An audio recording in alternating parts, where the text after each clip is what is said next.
Good evening, ladies and gentlemen. Today is our regular meeting of the Dearborn Heights City Council. The date is August 10th, 2021. Madam Clerk, can you please take roll call? Yes. Dave Abdallah. Here. Zuhair Abdulhaq. Here. Mo Beydoun. Here. Robert Constant. Here. Denise Malinowski Maxwell. Here. Ray Muscat. Here. Tom Wenzel. Here. Madam Chair, you have a quorum. Thank you. At this time, I'd like to have Nadia Berry lead us in the Pledge of Allegiance. Congratulations, Nadia.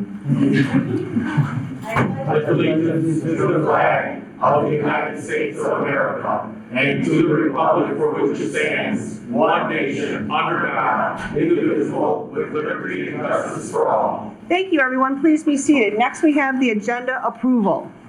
Madam Chair, Councilman Beydoun? I move that the Dearborn Heights City Council approve the agenda of the regular meeting of August 10th, 2021 as submitted. Support. Supported by Councilman Abdallah. Is there any discussion? Council Chair, Councilman Muscat? I'd like to add to 8E, the first addendum to demolition agreement. This is something that needs to be taken care of because it's going to cost the city approximately about $20,000 more if we wait on this. If we need to have more of an explanation, we have our director Jamal Hassan, who can come up and talk to us about it. But it's something that's very important. I think we should not delay on this any longer. Okay. Any further discussion? Madam Chair, Councilman Beydoun? I'd also like to refer back 9F back to the administration. I know we spoke about that last week. I know that there's been some residents that have already voiced their opinions and their concerns regarding 9F. So I would like to refer that back to administration if they're okay with that. We have to take a vote on it. Okay. On both of these gentlemen. So at first, let's address what Councilman Muscat has. At this time, is there any further discussion into the addition before we vote on it? Madam Chair, Councilman Abdallah? so I just have a question for administration on this one. Although I'm all in favor of this, and I think it's very, very important, but I just want to make sure, maybe from Director Jamal, because my preference always is to get these ahead of time, preferably. And I did get a chance to read it, and we're fine here. So really, it's not so much in regards to this one, just on a regular basis, if we could get some of the stuff earlier. Was there a reason as to why this one is being walked on a little bit later, just in case? I don't know if Director Jamal's here. If not, maybe the mayor can answer it. Oh, there he is. I'm sorry. There he is. Councilman, this was a situation where the contractor couldn't get the performance bond to complete the project. He's not allowed to start the project, even though he signed the contract without the performance bond. So to get the performance bond, this is need to be given to him. So he will forward that to the insurance company to issue for him a performance bond. This is gonna be done ASAP. He did not know. He tried for almost 2 weeks to get the performance bond. He wasn't able to. That's why it came after Tuesday deadline. We tried to include it. It was too late. That's why we choose this method of walking in this particular item for your approval. Okay. Thank you. Can you tell me exactly when you found out about this? What day? We found out about that, I think, either Tuesday morning when the contractor came in to sign the Last contract. Tuesday morning? Yeah. Because no one contacted me. I would have been able to add it on. I didn't get an email actually Well, I till tried. today. Okay, I'm sorry. I'm sorry, Madam Chairman. I shouldn't interrupt you. Yeah, no, I actually did not get the email until this morning. I would have been happy to add it on because that's how the procedure is, to call the council chair and then we decide on an individual basis if we can get it on or not. If you knew last Tuesday, even last Wednesday, we wouldn't be having this problem. Yes, to answer that, the situation was the contractor, I talked to the contractor and said, look, we don't need to put that on the agenda because it's really late. If you can do whatever you can with your insurance company, I gave him couples that I know of. He wasn't. He tried. I don't want to put this in. Okay, thank you very much. Yes, Okay. I really don't want to put it in, but I had to. No problem. Thank Just you. in the future, please call me as soon as you know, because we could have avoided this. Okay, any further discussion in regards to this? I will, Madam Chair, Thank you. as usual. I think the chief of staff has something. No, we're still, it's, If I may, the reason there was a delay from Tuesday until Monday is because the lawyer needed to draft the addendum. So that delayed it. Even though we knew from the contractor that it wasn't going to happen, the lawyer still needed to draft the addendum, which we didn't get until this week. now, is there any reason you didn't call me yesterday if you were aware of this? Because I didn't know if the lawyer was going to have it on time by this meeting. But I mean, okay, but you sent the email out. I didn't get it till today, but I was in meetings all day yesterday. I did tell Mr. Jamal to call you. He didn't get my message on time either. That's why. Okay, thank We you. were in negotiations yesterday, so. All right, thanks. Okay, any further comment before we vote on adding this to the agenda? Council Chair? Councilman Muscat? According to 9F, we can tackle that when it gets there. I agree. Yeah. Yeah, I think so. What is it? 9F is the rest of them. We can tackle it then. about- So let's just add it to 9F. No. No. Council Chair, what I think the councilman's mentioning is we'll deal with the demolition agreement addendum, which is important. No. Excuse me, 9F is for, The CAT program. yeah, the cap. Right. Councilman They're two Baydun said. Right, That's you want to different add issues. AE with it? It's two different issues. No, Yeah. that would be AE. Right. When it's 9F, that council. That's what I'm saying, yeah. So we'd add AE on, but do nothing Yeah. with 9F, correct? Council Chair. Yes. Go So ahead, just please. to clarify, the motion is That's to what I think we- approve with the addition of 8E, but not with the deletion of 9F. 9F is still on the agenda. Correct. Is that correct?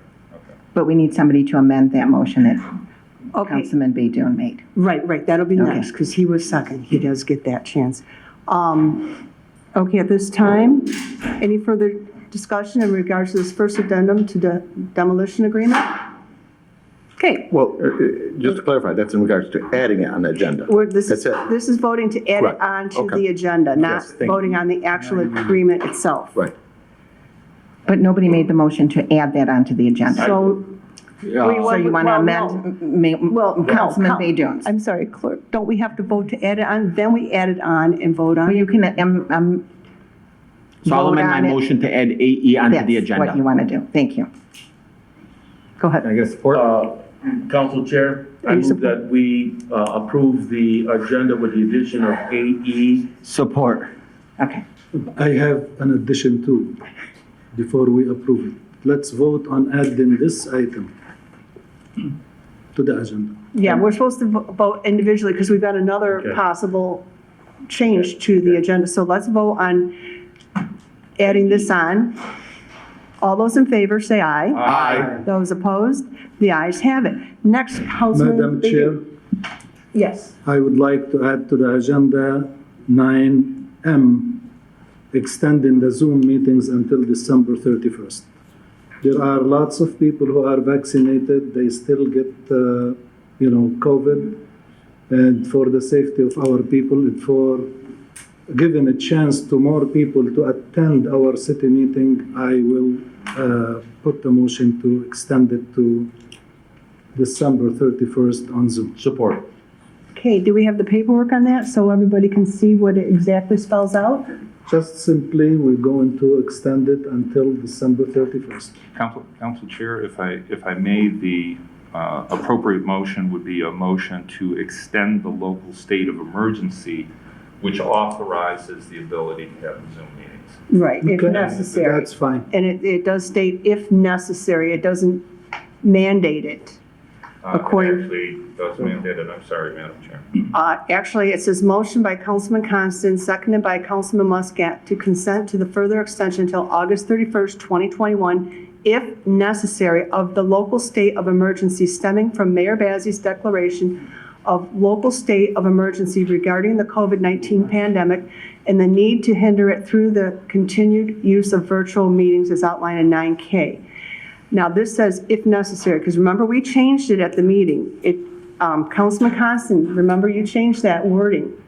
And if it's necessary, I agree, we will. We're going to I watch the do, numbers closely. Madam Chair, I believe it is necessary. Today in Florida, 13 years old kid who's vaccinated died of COVID, 13 years old. I think we owe it to our residents to be safe, and I don't see any harm whatsoever with it.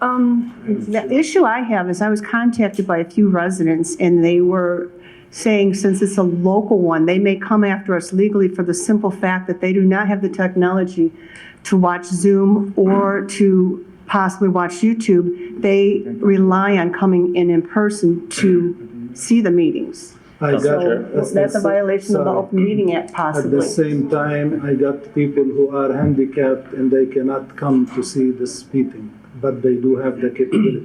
So we have to come to some kind of consensus to basically, help both sides. Madam Chair? Okay, Councilman Abdullah, then Councilman Baidoon. Go ahead, please. Council Chair, if I may say something too, please. You want me to go ahead? Go ahead. Okay, so just to clarify, at this particular point, we're just voting if we're going to be adding it on there or not. And I think Yes. we're going into a full-blown discussion in regards Okay. to Zoom meetings. I think it'd be in the best interest in following the protocols to just vote on whether we're going to add it on there or not, and then Okay. have a discussion. I think would be a more You appropriate know what, thing. you're correct. Okay. Okay. All those in favor of adding it onto the agenda, say aye. Aye. Those opposed, it's added on. Now, Councilman Baidoon, I'm sorry, you were It's supposed to be okay, no next. big deal. I respect my elders.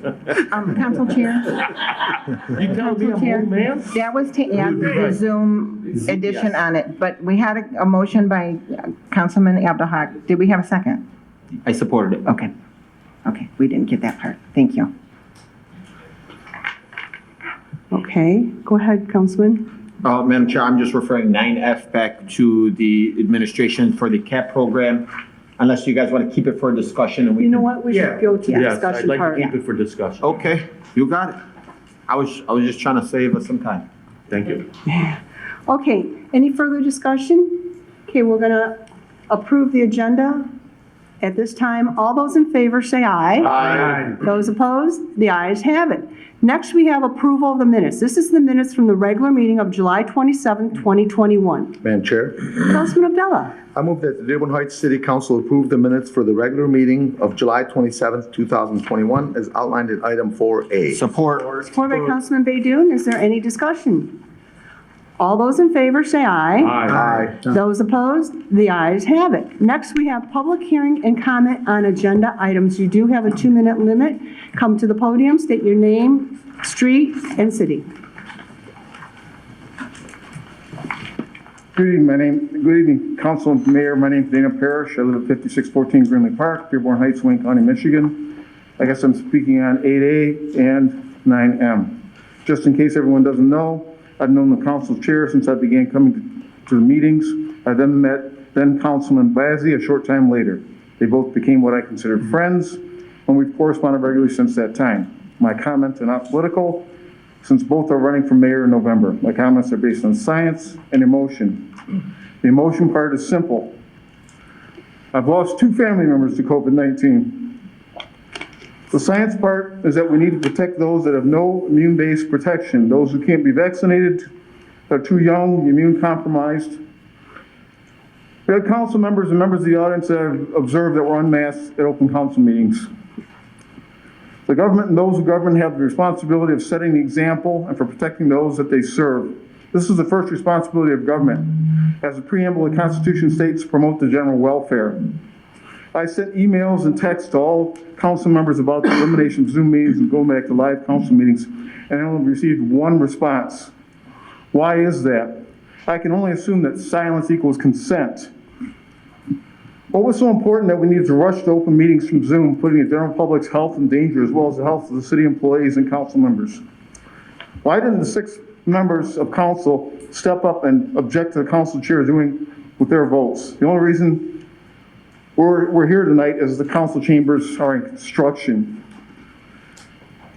What credentials does a council chair possess that allow you to make this public health decision? The CDC states no mask indoors is only for persons of certain vaccination status. Did you get proof of vaccines from everyone? How about council members? Then you aren't qualified to make that decision. 6 members, nobody raised a point of order or parliamentary inquiry about the chair going against the majority. I didn't see that happen. You should know your job. Thank you very much. Please vote against this, this ludicrous decision to do this. Look at the chairs tonight. There's no 6 feet apart. There's no masks. This is ridiculous. Thank you, sir.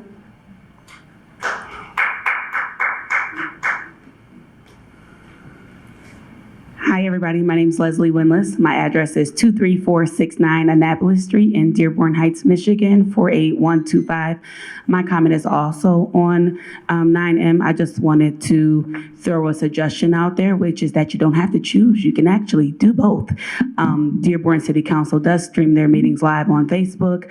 You guys have a Zoom that you're already paying for. You could stream it live right here, and you could also meet in person. So those who feel safe enough to come in person can come in person, and those who do not feel safe can remain safe at home and still attend and participate.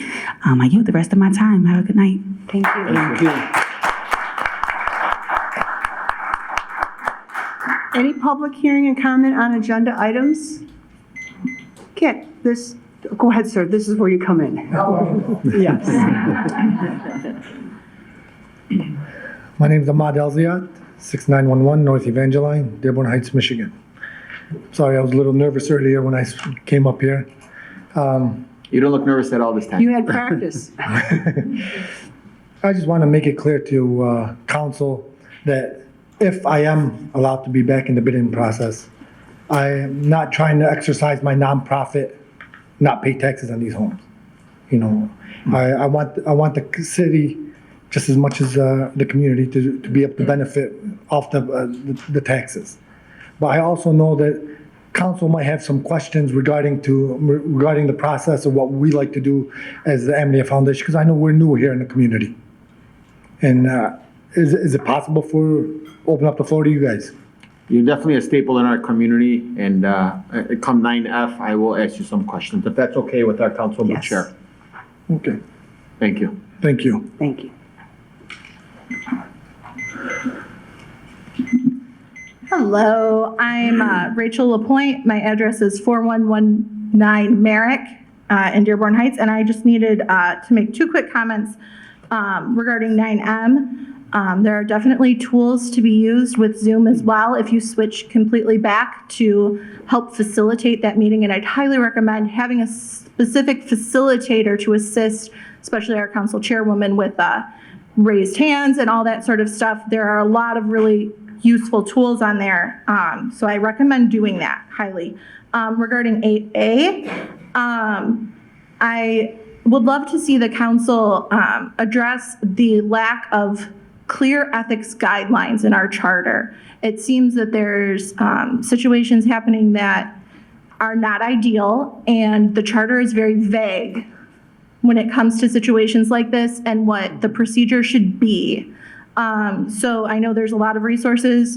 City of Ann Arbor, other cities have ethics ordinances that they've enacted. Doesn't require a full charter revision, but ethics are important. And getting a clear definition for the city of what that means for our elected officials is extremely important. So that's all, and thank you very much. Thank you.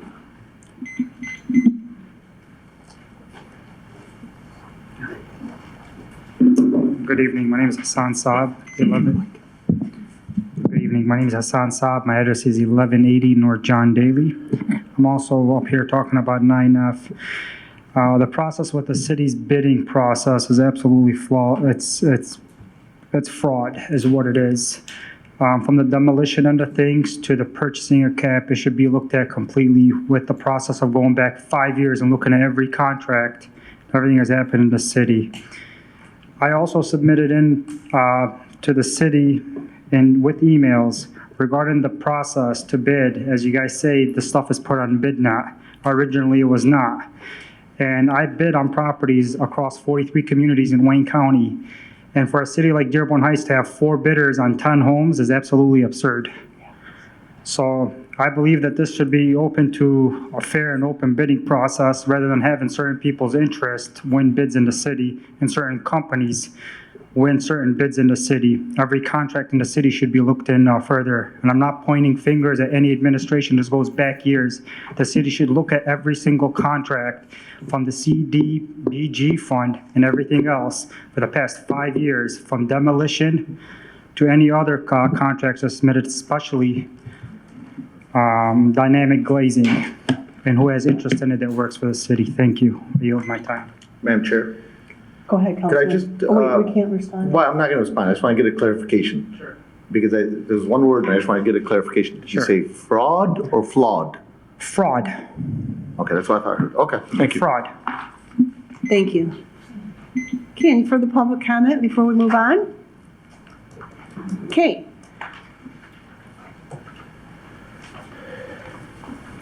Next item on the agenda is fund transfers and current claims. Madam Chair, Councilman Baydun. I move that the Dearborn Heights City Council approve the current claims 6-1 through 6-27 as submitted. Support.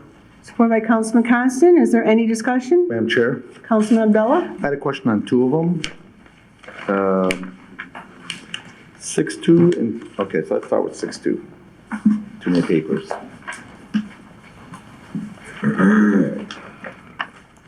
All right, so on 6-2, this is one with artistic landscaping and lawn service. And the amount is for sidewalk and weed, $7,960. And this is per the ordinance department. To me, it looked like a crazy amount. Now, what this is specifically for those residents, this is a court order cleanup at 23457 Ann Arbor Trail. And then there's a case number. And this came from our Honorable Judge David Turfey. And I'm just wondering, I don't think somebody from Artistic is here, but I'm not sure if somebody from administration can attest to this. On one property, to have a bill from Artistic at $7,960, I just wanted to, this is not criticism, this is more clarification why it's so high. Okay, perfect, thank you. Director Disher. Director Disher, please. Thank you, Madam Chair. There were two bids. The other one was double that. It took two 20-yard and two 30-yard dumpsters to clean this property up. It was court ordered. And this bill is already paid. We just have to pay Artistic. The person came in and paid it, so. Okay, so we were reimbursed by the residents, what you're saying. That would have happened anyway, because it's a court ordered cleanup. Perfect. Or it would have went on the taxes. But this, we were all in shock when they came in on Thursday. And I'm like, what? 7 years, I've never seen something. $79.60, they came in and paid it straight up. I was in shock. Okay, I couldn't believe it. now we're so. good. Perfect. But thank the other you. estimate was double. So this was a steal. Okay. I know it seems expensive, but everything's hard to come by, roll-offs and everything right now. Just the fact they got to clean up, it was a lot of work. Well, I as long felt as we got bad reimbursed, for the contractor. Then that's on the resident. Yeah, and the neighbors were elated. Sure. Elated. Thank you. You're welcome. The second one is kind of in regards to grass cuts, so if you don't mind, Director? Bring you back, sorry about that. But not kind of, it is on grass cuts. So this is on item 6.3. We have two charges on there, but I believe it's either an accounting error or I'm not sure, but if you look at the amounts, we have two amounts on there. One of them is for grass cutting for all DPW property, that was $4,000. And the other one is grass cutting, a different one for another $4,000. But then yet on the front, we have account number 101-440-818- period 100 is at $8,000 and the other one's at $4,000 for a combined 12. So am I missing something or is this a typo or is there something wrong there? That would not be a question for me. That's actually comes out of the highway. That's DPW cuts. That's probably either city. I don't have the full. Actually, Robert, We have, yeah. our Director, Robert I Conrad. apologize. Yeah, no, my Director Conrad, if you don't mind, from DPW. Do you know what I'm referencing, just to make sure we're on the same page? Yeah, that's our annual mowing. So each cycle of mowing is around $4,000. So that's got to be three payments or three mowing cycles that we're paying for with this section. At least that on the invoices that I've seen, each one of them are $4,000 a cutting cycle. Okay. So this was for two different months, the 8. For actually, yeah, 2 different months and 3 mowing cycles. Okay, because they had two bills of 4,000 each, that's why I was questioning. Right. Okay, clarifies it, thank you. Thank you. I believe the mayor had a question. I didn't hear him say. You got to say Madam Chair so I can know you want Chair, to. Go ahead, Mayor. actually, what Council Pro Tem was mentioning, the 4,000, I don't know if you remember, we went out for bid, the 4,000 was each cycle. for, I don't know if you remember, we went back and forth. Right. And for artistic, so they did come up with just one flat fee for 4,000. Take care of all the city stuff. Yeah. Right, thank you. Thank you. Any further discussion? Madam Chair, Councilman Abdullah? Abdul Haq. Abdul Haq, I'm sorry. You guys are Thank too you. much alike. The names. 610, 667,769 and 77 cents for water. Is this reoccurring every month or every 3 months payment?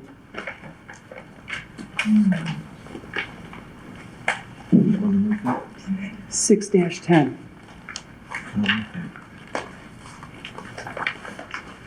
Great Lake, we're talking about 610, I assume, right? 610, yes. Okay, so this is our regular purchase, and we compare that to the pumpage. So we have pumpage reports that indicates how much we bought, and then we have set rates, and that's what this is for. Okay, Director, I have a question for you concerning the water. Are we comparing what we spend with what we really,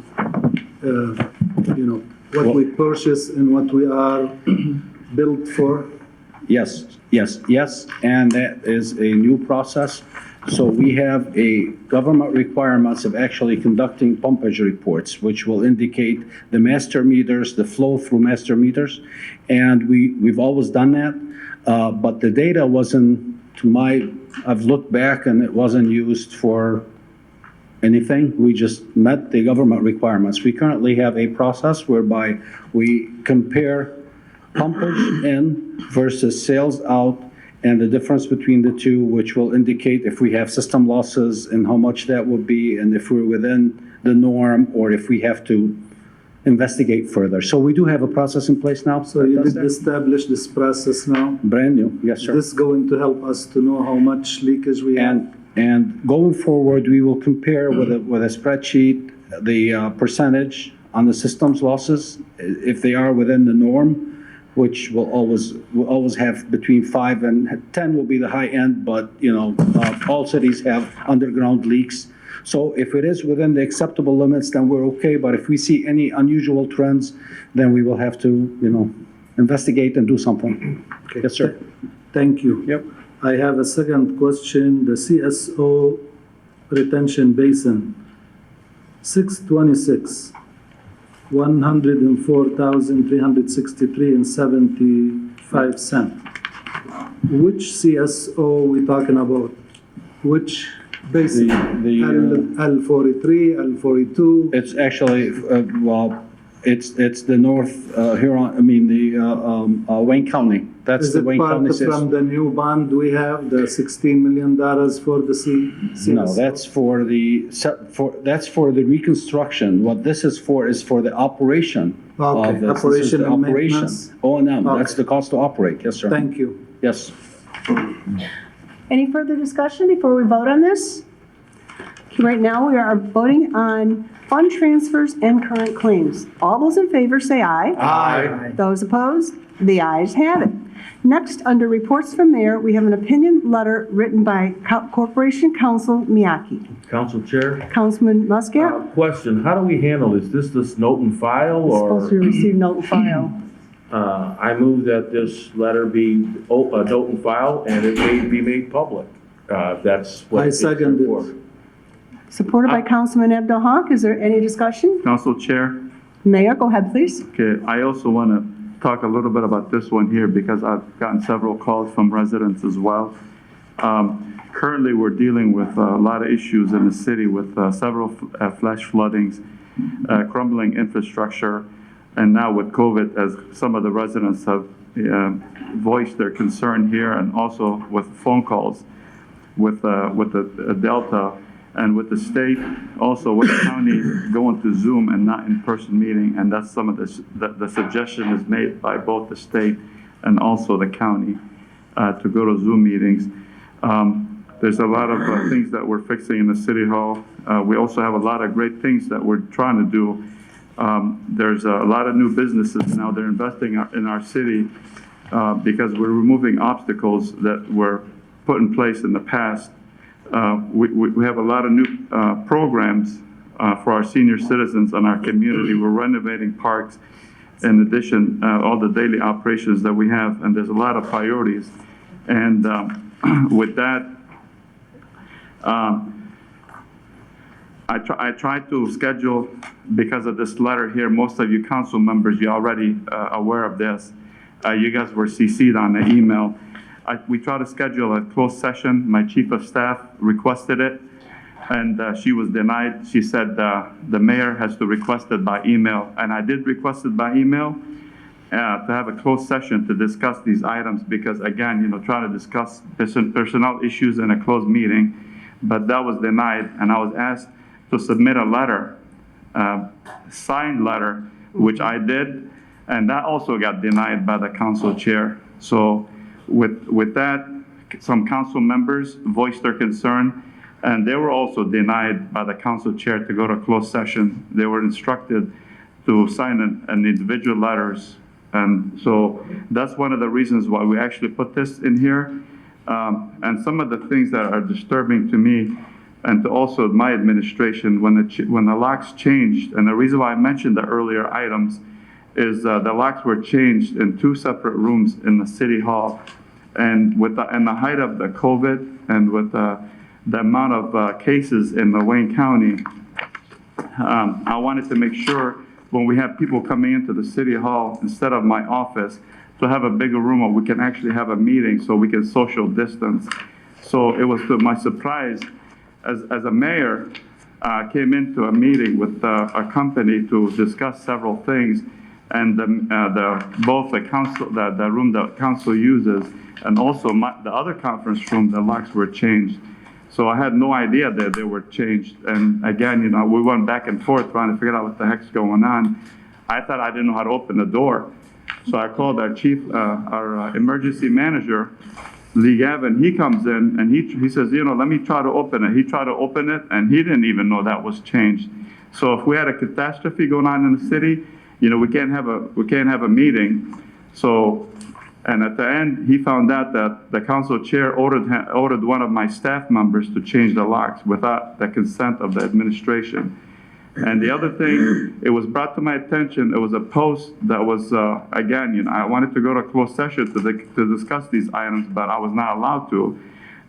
The council chair also had a post that she was negotiating with GFL on a contract, said in the post, and I read it, it says, that she'll try to get money from the council for GFL, and at the same time, we were in the middle of penalizing GFL, myself and our attorney, Mr. Miyake, and also our emergency manager, Lee Gavin. So at that time, since then, our service with GFL gone downhill because I don't know what happened. I don't know what negotiation took place with the council chair and GFL, but as most residents know, a lot of issues has been happening with GFL, and I'm sure you already know everybody knows that we're sending that out for bid. So again, meeting in person, that's something that was already addressed. A lot of seniors with disability, also people that have disability with immune issues, compromised, they don't want to come here. I understand, what you guys mentioned earlier. We should have a way that if we live stream something that residents can ask questions. Just because we have a meeting here, they want to address, if they want to have question against any item, they should be able to call in or go on. And that's something that we're trying to do with the new council room, is to have the technology that residents can ask questions during the meeting. Council Chair? Councilman Muscat? We do have a motion on the table. These city council meetings, I'm not going to take sides with any particular person or whatnot. The motion on the table of referring this to, or doing this note and file is there. Everybody will be allowed to read it and then go about thinking on their own. Sure. And to save time, I'd like to see if there's anybody else on the council that Councilman wants Abella? So I seen this letter go back and forth via emails, and quite honestly, for full disclosure, I would have preferred to have seen this particular meeting in a closed session. I think it would have been more appropriate, at least at an initial stage. Nevertheless, obviously we're here at this stage, now we got to address it. So on some of these, I'd like to personally, and I'd like to think I'm somewhat of a neutral party in general. If you don't mind, Council Chair, if I could ask you some of these questions, because these were concerns of mine, and at least give you the opportunity to address them. Yes. Some residents may or may not have seen this letter as of yet. Obviously, it's on, on the website. But a couple questions. The first one, I'll also give you my concerns. The first one with changing the locks, I did have some concerns about that, quite honestly. When I first found out that the locks were changed to the council chambers and to the conference room, that was very concerning, because I presume that there's certain protocols that have been gone through, including maybe going through the DPW department, start right at the top, or maybe through the administration for that. Especially with the pandemic that we are dealing with, I think that would have been the more appropriate thing, not to mention it's really part of the charter that we got to go through the mayor's office. That was not the case. I did contact you that day, or maybe it was the day after, and I was trying to figure out what was going on, why were the locks changed? At first, I didn't care. When I first found out I think it was an email from you, if I'm not mistaken, that the locks were changed. I thought, okay, no big thing. But then the more and more I thought about it, I thought, this is a little weird. Why would they be changed? And when I talked with you, you said, and I just want to make sure to clarify this, that you had given the keys to the clerk's office and the mayor's office eventually. Is that correct? Yes. Let me say what happened. Originally, the locks were supposed to be changed on July 5th. Unbeknownst to me, they were changed over the holiday weekend, and this shouldn't have played out this way. If they were changed on July 5th, the clerk was going to be given the keys. She would have given the mayor and HR and everyone who has, needed a key. We got to remember, the council chamber keys have not been changed in over 30 years. We have no clue who even has a key out there anymore. Even Ruth Canfield could still have one. And there's people that are no longer employed with the city, so it's possible they could have it. We're putting a lot of equipment in there. We just approved city council to redo that as a studio. Hundreds of thousands of dollars are going in there, and this was an attempt to secure the actual studio itself in regards to anybody going in. And also, too, quite honestly, was there any damage done to the residents because of this? No, I don't believe there was damage, but I think the appropriate thing would have been probably to go through administration. At least with me, you owned up to it. You said maybe that would have been a better idea. When I did talk to you about it, and I did talk to you about my concerns, you said it probably would have been a better idea. So, okay. I don't know if you still feel that way. If that's the case, if a mistake was made, all right, to me, we'll move on. Let me explain my thought process so everybody out there can understand too. Councilman Zuhair. Yes. Abdelhak, when you changed the locks in the treasurer's office, what did you do to do that? The DPW basically handled that. Michael Blackburn? Correct. He called the company, they came and they changed the lock, and we paid them whatever they... See, before I changed... the keys stayed with me because nobody else had access to them except me personally. See, the reason I went through is in checking with other department heads, they all just called Michael Blackburn. There is no policy and procedure for this. Like it was stated, our charter is very, very old. It's not spelled out. If they want to make a policy and procedure for it, I would suggest that so in the future nobody else will run into this situation. Because also too, if you go to 502-29 in the City of Dearborn Heights Policies and Procedures, which was voted on by City Council, it states the council chamber shall be under the supervision and control of the clerk when the council is not in session except as otherwise specifically provided. It shall be used solely by the councils and its committees for the transaction of public business of the city. If not required for use, the clerk may permit its use by agencies of federal, state, or city governments for the transaction of public business. Application for such use must be made to the clerk in such a manner as to be prescribed by him or her. Any permission so granted may be canceled or revoked by the clerk forward where necessary for the protection of city property, the preservation of order, and other sufficient reason. And last but not least, the reason you get a hold of the clerk is we make sure two people don't try and use the council chambers at the same time. It makes it, I would hate to see two people show up for a meeting. Who gets it? But in my That's opinion, why we though, have the calendar. in my opinion, though, I'd be a lot more concerned about the treasurer's office than the council chambers. Because in the council chambers, when they do remodeling, I can totally understand that. The way it looks right now, there's nothing to steal in there. That I can tell you. Okay? You can take my Matter of fact, please steal it. Yes. Yeah, please steal It's already gone. So there's not much to steal in there, but I'd like to clarify, after I spoke with you, you said to me, maybe it could have been handled differently, not necessarily wrong or right, but how much later did you give the mayor's office, excuse me, a key? The mayor's office got the key immediately. So the next business day? I was told that you got it immediately that day. That's not true, Council Chair. I can tell you, we found out, we had to call DPW, find out, investigate what the heck happened to the locks. We had no idea the locks were changed.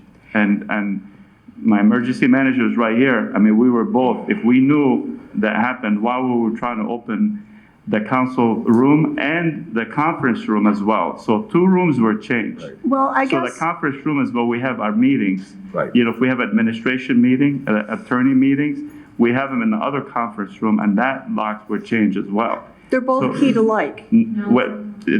They are now. They weren't before. No, now they Because are. that's the council conference room too, is that not? No, they weren't have before. one key. Madam Okay. Chair. But let me just finish.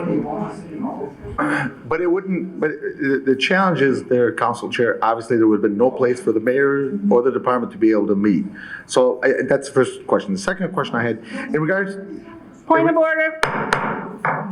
to the Zoom meeting, I'm not going to address that because I know we had to address that a little later in 9F. Right. But in regards to GFL, I find something concerning. This is, and I'm speaking here across the board. I'm not necessarily pointing out somebody specifically, but I found it very concerning that things are negotiated, addressed, that should be public, that should be in this type of a session, and addressed or negotiated for that matter on Facebook or any other social media. Everybody's of course entitled to their opinion, but if this was the case where it was either negotiated or even negotiations were started or even implied, whatever you want to call it, on social media, I have a problem with that because number one, for me, I can tell you for myself, I'm not that much on social media. So in my case, I probably wouldn't even know of it, honestly, unless somebody told me. And then I'd seen it in the paper. So, and I'm only giving you an opportunity here to clarify.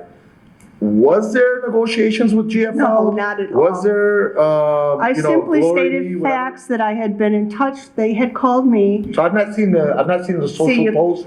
I don't know. So can you tell me? It's really nothing whatsoever. It has been blown out of proportion because of who I am. If it was And I'm anybody else, asking to they'll clarify, go what was beside on there? Councilman excuse me, point of Excuse me. order.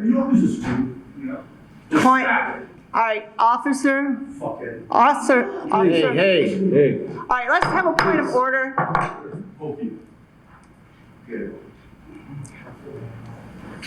Just take him in the hallway. If he wants to come back, he can, if he agrees not to say anything. Okay, at this time, Madam Chair, I really have something to say okay, we've got Councilman Abdullah when first. he finishes. Okay, everybody in the audience, please, point of order. All right, point of order. Let the police take care of it. Yeah, no more comments from the audience. That is against the council rules, as clerk will know. Also, Madam Clerk, when you changed the clerk's office keys, what procedure did you use? I contacted the building superintendent. So you also called DPW too.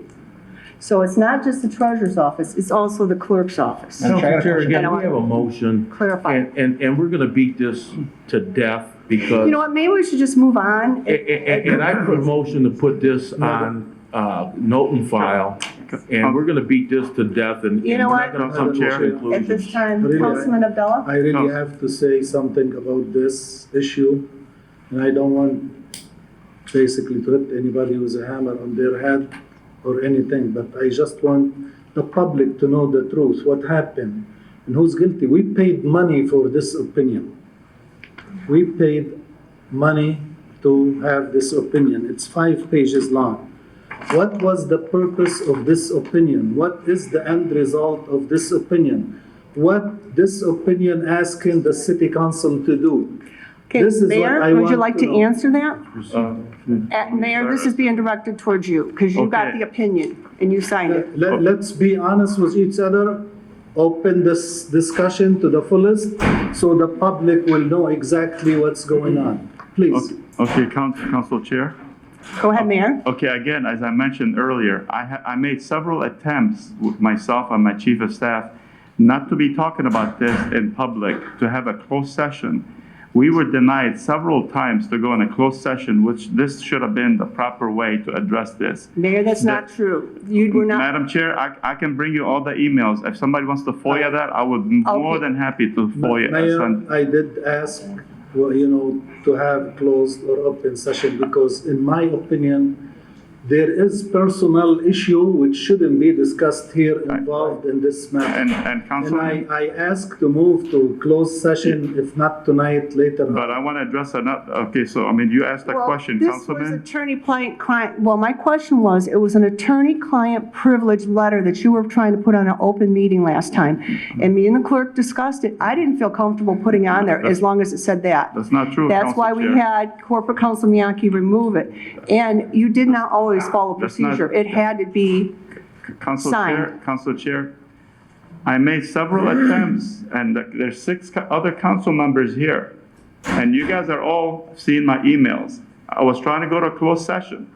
If you guys can go back to your email, look at your emails, and I can bring you the emails. If you don't have them, I will forward the emails. I wanted to go to a closed session because I wanted us to discuss this. We got bigger issues in the city to deal with somebody politicizing certain things, spreading false narratives in the city. There's another matter that I wanted to discuss. I'm not going to discuss it here because there could be a potential lawsuit against the city because there's a water issue with a business that somebody is politicizing, and they're accusing that business of stealing water. Well, I'm not going to talk about it here, but I'd like to go to a closed session. I'm going to make it known right now. I'm requesting a closed session to address this issue because there's already a lawsuit is filed against somebody right now because of this issue. And this is going to go further if it's not resolved because somebody keeps putting false narratives about certain things, and it has to stop. Okay, who is this somebody and where are these false narratives? Well, we have to discuss that in a closed session, Madam Chair. Madam Clerk, do you recall the times that we were looking at the request for the closed study session and we were asking them to comply with it? They weren't always complying? The mayor did, and then we presented the agenda, and then you denied the agenda. Right, because it said attorney-client privilege on it. I didn't feel that we could put it on there because it was attorney-client privilege. That's why we asked you to remove it. Council Chair, if I may. The fact is that I prepared the document. It was set as attorney-client privilege. The mayor requested over and over again for there to be a closed session to discuss it. That was denied. Then, 3 members of the council wanted it to end up being handled that way. That was denied as well. But that was not in writing, remember? That was addressed to you, Council Chair, and you handled that one. And I said it had to be in writing and delivered to the clerk, not just an email. And it was an email by Councilman Abdul Haq and said him and 2 other members. And it was on his email. So we would need it signed by all 3, which could have been easily Each one of done. them could have ended up, sending a separate email in terms of that. To be frank, this is a bit disingenuous, and that's as much as I want to say as far as that goes. But the fact is that the mayor, the administration, I know Ms. Hernandez sent something. It was stated that that's insufficient. So then the mayor sent something. That was considered insufficient. And then the mayor said, Mr. Miyake, can you make this so that it is in sufficient form and content to not have to be attorney-client privilege so that we can put it on the agenda? That is why we have this document here right now. And it is finally, and I don't recall when I originally did the original document, but it was some time ago.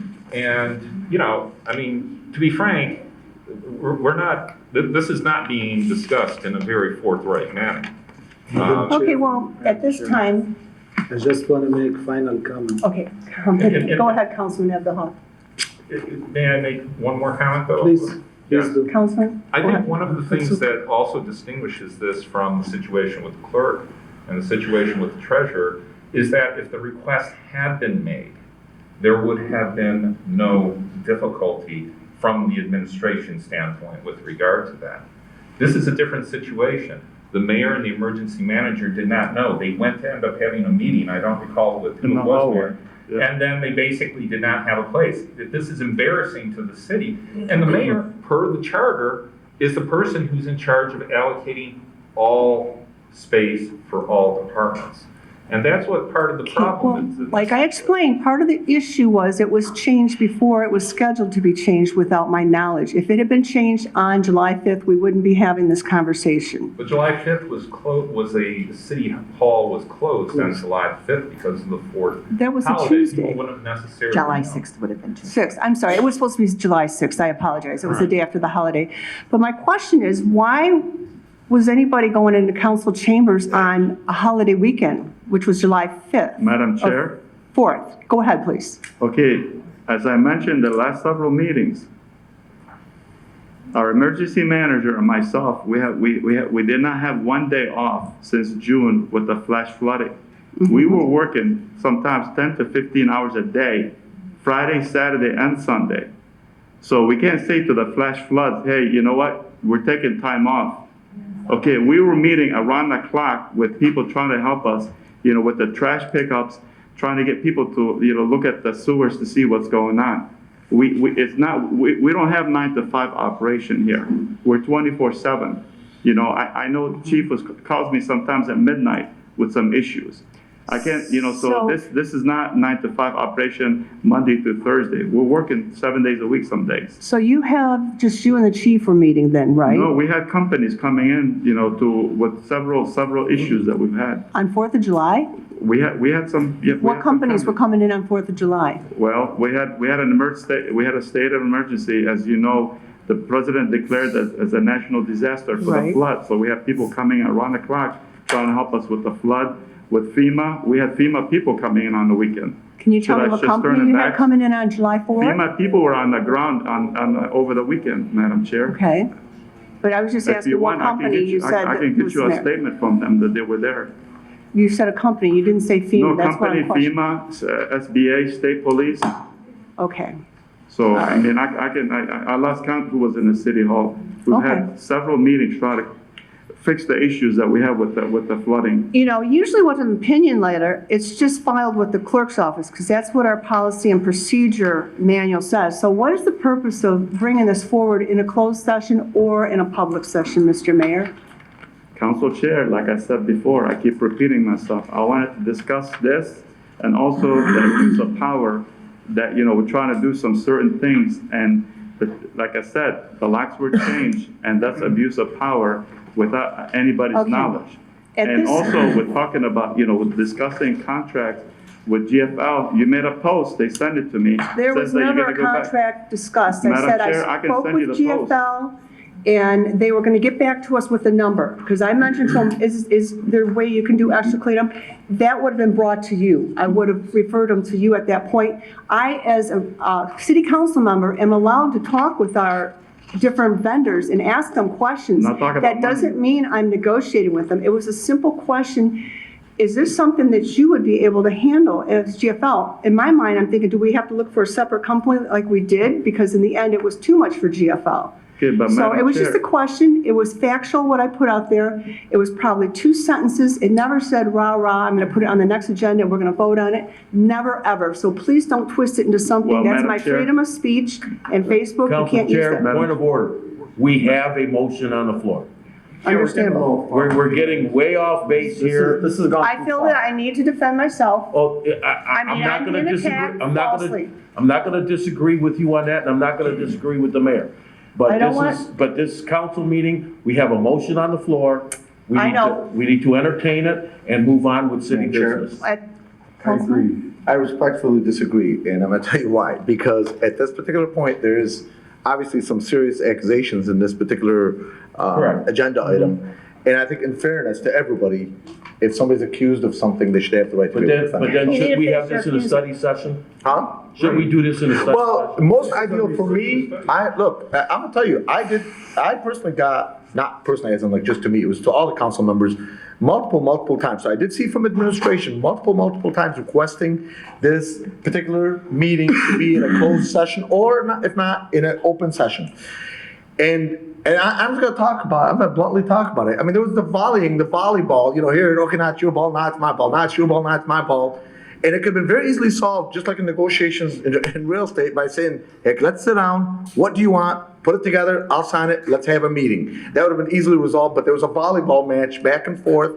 You mentioned, Gary Miyake, our counselor, I think it's been about 2 months with this thing, almost 60 days, I think, off the top of my head. I think if I'm incorrect, because it would have been after the locks had been changed, which was like July the 5th, so it's been like a month. Yeah, I mean, it's been a while, is what I'm saying. But with the volume of the emails back and forth, I know we've received at the minimal, I can tell you myself off the top of my head, probably 5 or 6 emails. But at the same time, Councilman Muscat, I'm just trying to be fair, not necessarily taking sides, but just trying to be fair. Because if I'm accused of something, I'd like to have the opportunity to be able to say my say. And that's why I asked the council chair the questions. That doesn't necessarily mean that I agree or disagree. Look, I'm going to say it bluntly. I disagree with the locks being changed and not giving the administration the keys, period. But at the same time, if it was done accidentally, maybe sometimes, I make a zillion mistakes a day. Without thinking, that's a whole different conversation. So therefore, when I had a conversation with her by phone, she said she made corrective action. Then, okay, presuming that it was my mistake, to me, I'd move on. But I'm just giving her the opportunity to be able to say her end of it, that's all. And Thank everybody's you. been made whole too, that needed a key. They all have the key to the room, and now we know it's secure with all that equipment. So now we Madam Chair. can move on. Yes. Madam Mayor, Chair, go ahead. Again, you guys are, I'm an engineer, so you always find out what the root cause of the problem. The root cause of the problem, the locks were changed without our knowledge, period. I mean, they were changed. There was no reason to be changed. I think the most expensive equipment in there is probably like $100 desktop. That's it. Right, that was in That's all in there. preparation for the future renovations. Well, the renovation right now, the room is open and it's gutted. So should we change the locks in there? There's nothing in there right now. Madam We Chair. changed the locks when we stopped putting technology in there. There's nothing in there right now. We are talking about the little things, in my opinion. The bigger issue is that there is some accusations were made against specific business in the city. And that is what we should be discussing.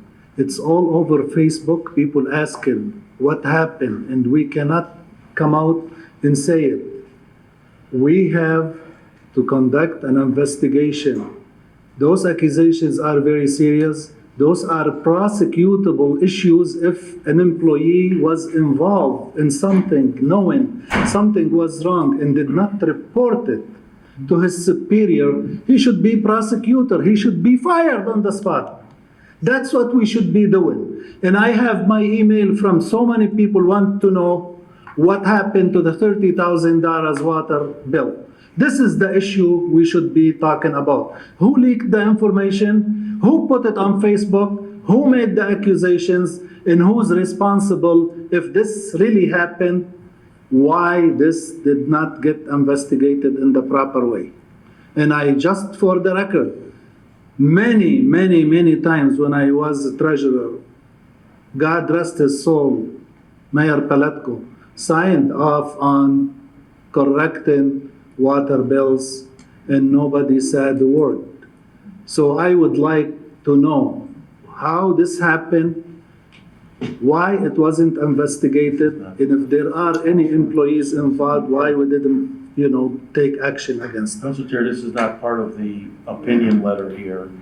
That could be discussed, I believe, in closed session. That's what I want to do, closed Okay. session. And we can entertain that, but right now we gotta entertain what we're talking about here, 8A. I do agree with Councilman Abdullah to a certain extent, yes, but we're beating a dead horse to death here. The letter now is not privileged. It's out there for everybody to see. Who's right, who's wrong? Again, the people are going to make up their own minds no matter what we say here. because this is a note and file item.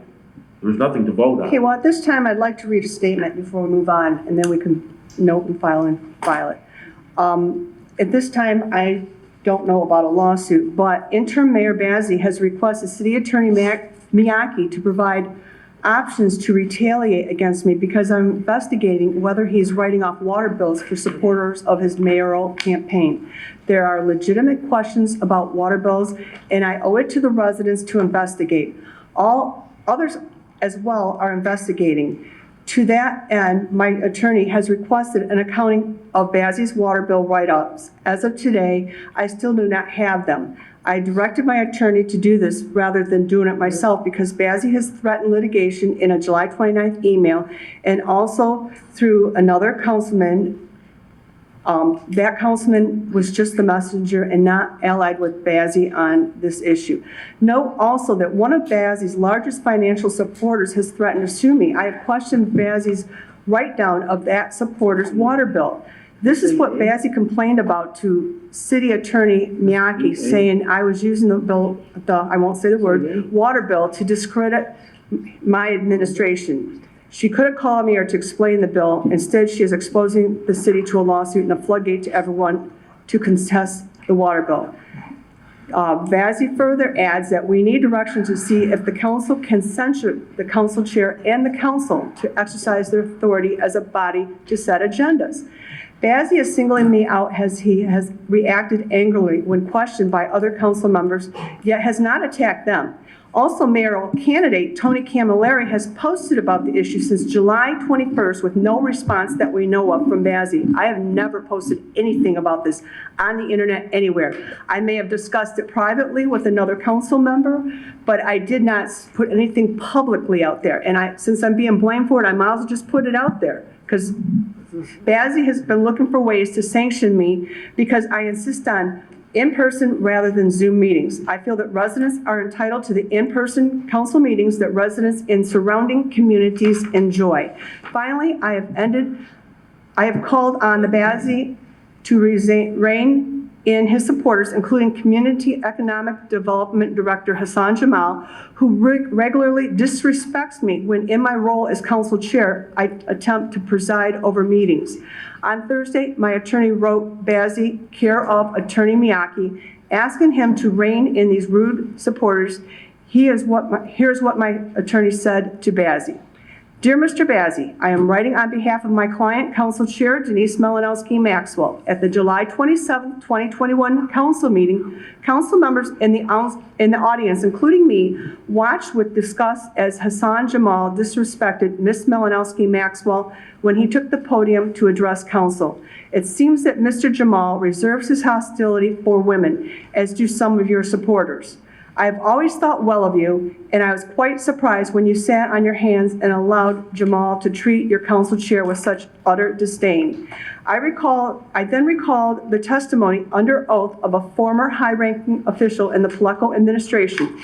She testified that you are anti-woman. I hope this is untrue. You can demonstrate that you are not anti-woman by reining in Mr. Jamal and your other supporters that regularly attack the only woman on council. The community is watching, Mr. Mayor. Please do the right thing. Is this 8A? Madam Chair. Is this 8A? Council Chair, What this is is this? unappropriate. What's going on here? Political debate. What the heck is going on? Hey, you're attempting I make a motion to adjourn. Point of order. Second. Point of order. Motion to adjourn. Call for the question. Motion to adjourn. Hassan. Motion to adjourn. Do I have a I second? do have the right to defend myself Okay, I'm not done yet, though. quietly. Okay, quietly. This attempts to bully me will not deter me from doing my duty. I encourage my colleagues to join me in calling on Mayor Bazi for an accounting of his water bill write-downs. It is costing the residents money. This is money we still have to Council pay Chair, to this Great should be Lakes taken Water. up in a closed session. Excuse me.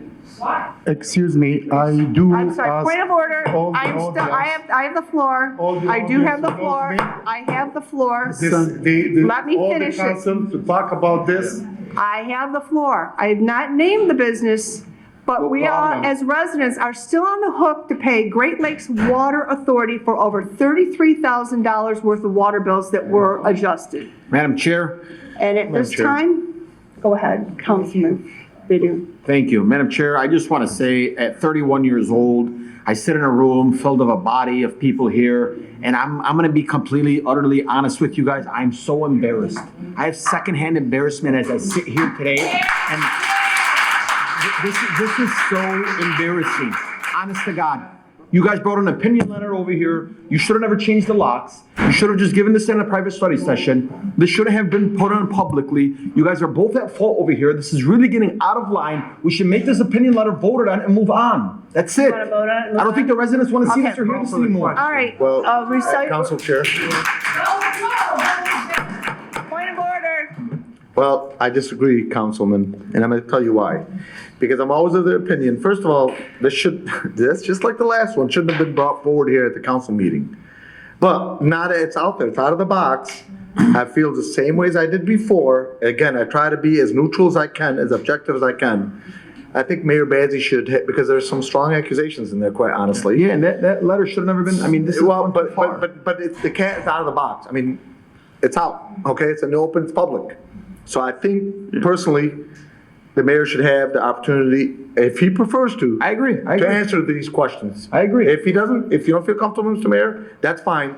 But because there's some strong accusations, if I'm accused of something, I'd want to defend myself, if you'd like to. It's up to you. Well, Thank you. I could say one thing, Council Pro Tem, is who controls this meeting?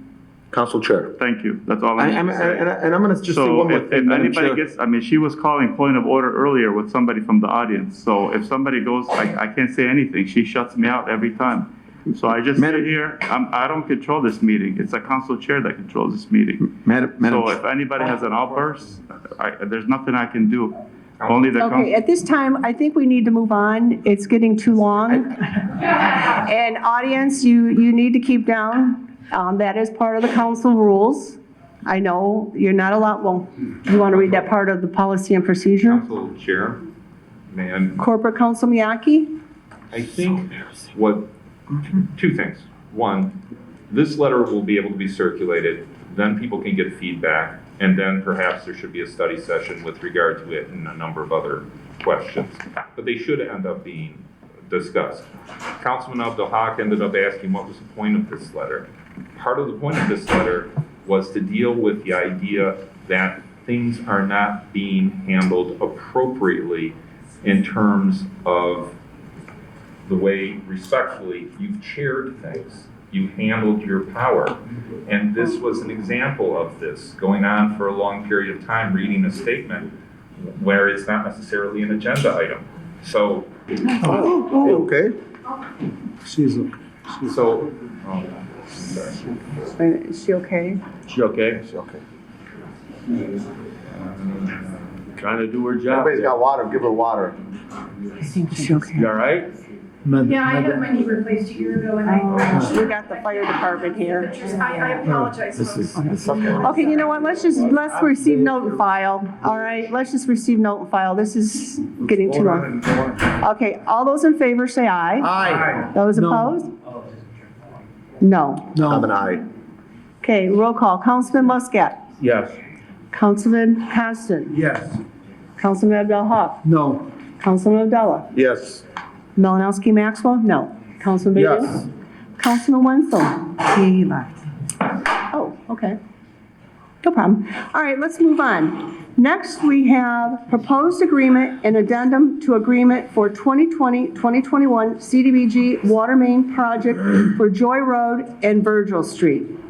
Madam Chair. Councilman Baydun. Move that the Dearborn Heights City Council award the bid for the 2020-2021 CDBG water main improvement on Joy Road and Virgil Avenue to Lawrence M. Clark. Support. Support by Councilman Abdul Haq. Is there any discussion? All those in favor say aye. Aye. Those opposed? The ayes have it.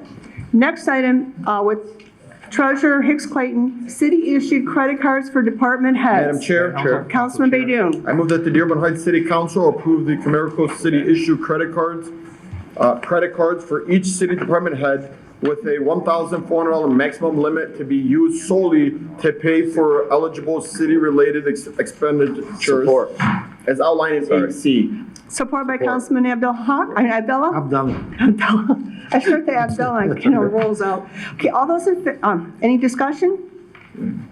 All those in favor say aye. Aye. Those opposed? The ayes have it.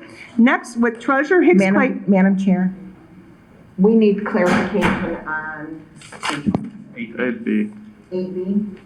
Proposed agreement and addendum to agreement for 2020-2021 Cdbg water main project for Joy Road and Councilman- So Virgil. I was cut off, so I just thought, Okay, we need the whole motion. perfect. So do you want me to just continue on, or do you want me to re-go back?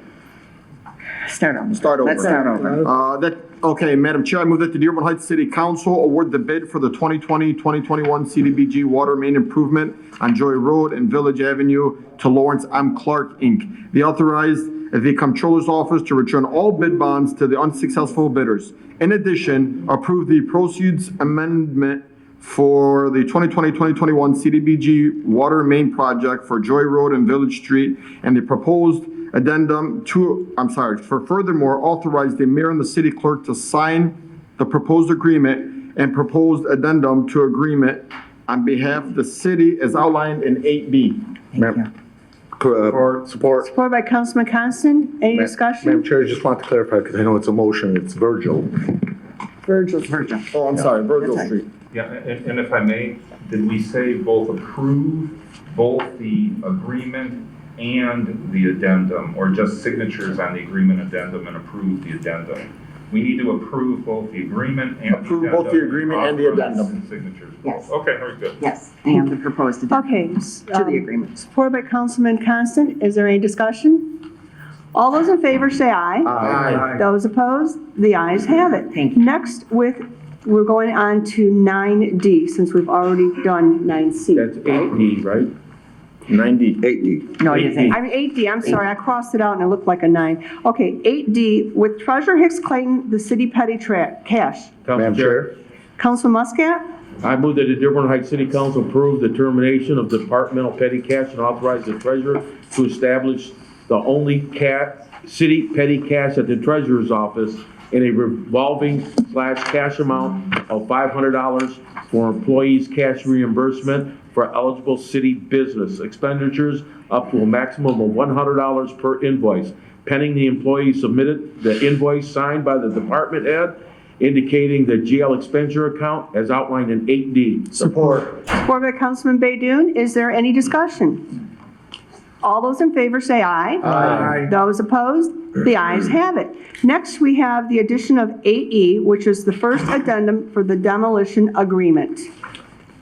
Madam Chair, there's no. Council- 9A. But Well, it's 9E. 9E. I'm sorry, 8E, I'm sorry, I got Okay, that I'm sorry, crossed yes, out, 8E. yes. I'm gonna write 8 up there, so I, Isn't we 9 added on to 9F?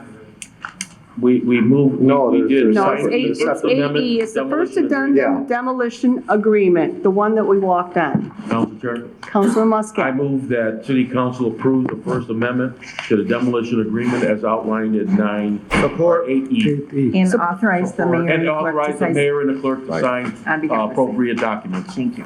Support. Support by Councilman Baydoun. Is there any discussion?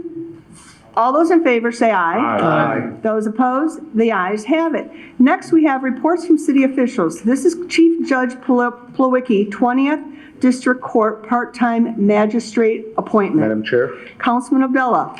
I move that the Dearborn Heights City Council approve the administrative order appointment of Lawrence LaSalle to the position of part-time magistrate for the 20th District Court effective August 2nd, 2021. Support. As outlined in item 9A. Support. Support by Councilman Baydoun. Is there any discussion? Madam Chair. Madam Chair. Councilman Abdullah? Abdullah. Me? Okay. And then Abdul Haq is next. No problem. Just wanted to, when I first seen this on the agenda, I can't tell you guys how excited I was. I was so sorry to see our former magistrate, who now got a great new position. I'm very happy for her, but I was very saddened to lose her. Yvonne Abraham was a absolutely great magistrate, and he's got some, Lawrence LaSalle's got some big shoes to fill there for Yvonne, our former magistrate, but I know Mr. LaSalle He's somebody that has an excellent reputation in the community, very ethical, very moral, a hard worker, and I'm so glad to have him here in Dearborn Heights. I welcome you. Council Chair? Okay, I've got an order in here. Next, I have Councilman Abdul Haq, Councilman Baydoun, and Councilman Muscat. Go ahead, Councilman Abdul Haq. Thank you, Madam Chair. Judge Palwaki, you made a great choice. I known this gentleman for a long time. I known his family, his wife, his kids. You couldn't made any better choice than what you have. Thank you and congratulations, Mr. Asser. Thank you, Mr. Councilman. I'm sure. Okay, next I have Councilman Baydoun. Thank you so much, and I'm glad we're able to see some sunshines now. Congratulations to Lawrence. It is definitely be some big shoes to fill there, leaving Ivana Abraham, who has definitely been a pillar to our community. I just want to tell you guys a quick story. I'm going to keep it simple and brief. My little brother, I shouldn't be talking about it, but was in the Dearborn courts, and 18 years old, got a speeding ticket. One thing led to another. Here's a man named Lawrence who sees my little brother struggling, walks up to my younger brother, actually assists him, tells him don't worry about nothing, got the ticket dismissed. An amazing attorney. It really reflected onto my family. But it wasn't because he helped out my little brother. It was just to speak of his character. So Lawrence, thank you so much. Congratulations. And to our honorable Palwaki, thank you for this. This is definitely a great stretch in our community. Thank you. Councilman Muscat? I gotta take my mask off to say this. I just met you tonight, but if you know these guys for a long time, I'm sorry. But welcome aboard. Do you have one more thing? Well, just, I think for the residents, maybe hear from Lawrence and our Chief Judge Palwaki. Well, good evening. Well, she's already said what I was going to request, so I just ask that you vote, and if you would, well, let me introduce Mr. LSL, who's been an outstanding attorney in the community for those who don't know him for many years, and we're honored to appoint him, and we're just asking for your approval. Mr. LSL. Thank you. Okay, at this time, let's take a vote on it.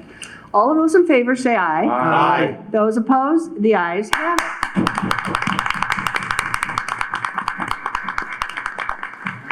Okay, next Madam Chair, yes. in addition to that, I'm requesting that you take our budget amendment that reflects the appointment of Mr. LSL at this point out of order. I see it's 9G. Okay, is everyone okay with that? Yeah. That's fine. Okay, we'll do that. 9G. G. So at this time, we will do 9G next. Court Administrator Atkins 20th District Court Budget Amendment. Council Chair? Wait. It's 9G. Council Chair? Councilman Muscat. I move the Dearborn Heights City Council approve the transfer of $21,600 from the salary account 101-130-706.000 to contractual services account 101-130-818.000 to allow for the salary of the position of the part-time magistrate for the 20th District Court as outlined in 9G. Support. Supported by Councilman Constant. Is there any discussion? Madam Chair? Councilman Abdul? I've already spoken with Michelle Atkins, our court administrator, but just so that the rest of our council members can understand, because I did notice a discrepancy between the salaries from our former magistrate and current magistrate, and she cleared it up for me. So if you don't mind, if you could, I'll repeat my question. Why was there a difference? If you don't mind, if you could go ahead with the answer to that. Well, as we know that, we lost Ivana, well, Judge Abraham now, to the Third Circuit Court. So she was also director of probation as well as magistrate, so it was a dual role. So we have now, we gave a promotion to one of our employees, the probation officer, to probation director, but he's not going to be the magistrate because Lawrence will be our new magistrate. So we reduced the salary for the probation director in lieu of the $21,600, which is what Mr. Ellisall will be getting paid for his salary. So, and that will come out of contractual. So this is where I'm just asking for the budget amendment because the previous salary position for the probation director was $80,880, and we have reduced it down to $59,280, and then so the difference of $21,600, which will be the salary for our part-time magistrate. Okay, thank you. At this Thank you. time, Let's vote on it. All those in favor say aye. Aye. Those opposed? The ayes have it. Next, we have Thank Treasurer you. Hicks Clayton, non-sufficient return item fee. Council Chair. Councilman Muscat. I move that Dearborn Heights City Council approve the non-sufficient return item fee of $25 for all payments, checks, e-checks, debit, or credit card received by the City of Dearborn Heights Treasurer Office effective December 1st, 2021. In addition, receive note and file of the non-sufficient return policy. Return item policy is outlined in 9B. Support. Supported by Councilman Abdullah. Is there any discussion? Madam Chair? Councilman Abdullah? I had a couple of quick questions for our treasurer. I'll say all three of them back to back. So the first question I had was, how much was it before? Is this something new is the second question. And the last question, I'm not sure, maybe I'm ignorant of this, but can you redeposit those checks? So I'll take all of those questions. Thank you. Thank you for the questions, Councilman. So the first question is, right now, there is not an NSF fee for returned items, not just checks, any returned item, because we can get electronic checks returned, we can get credit card payments returned. So there's a variety of ways that could happen. So right now, that answer is no, there's nothing. Now, the current way we're doing it and have been doing it, this is where the policy you see comes into place that you see as the attachment here, is when that comes in, let's say you have a check that doesn't clear. What we do is we do redeposit it.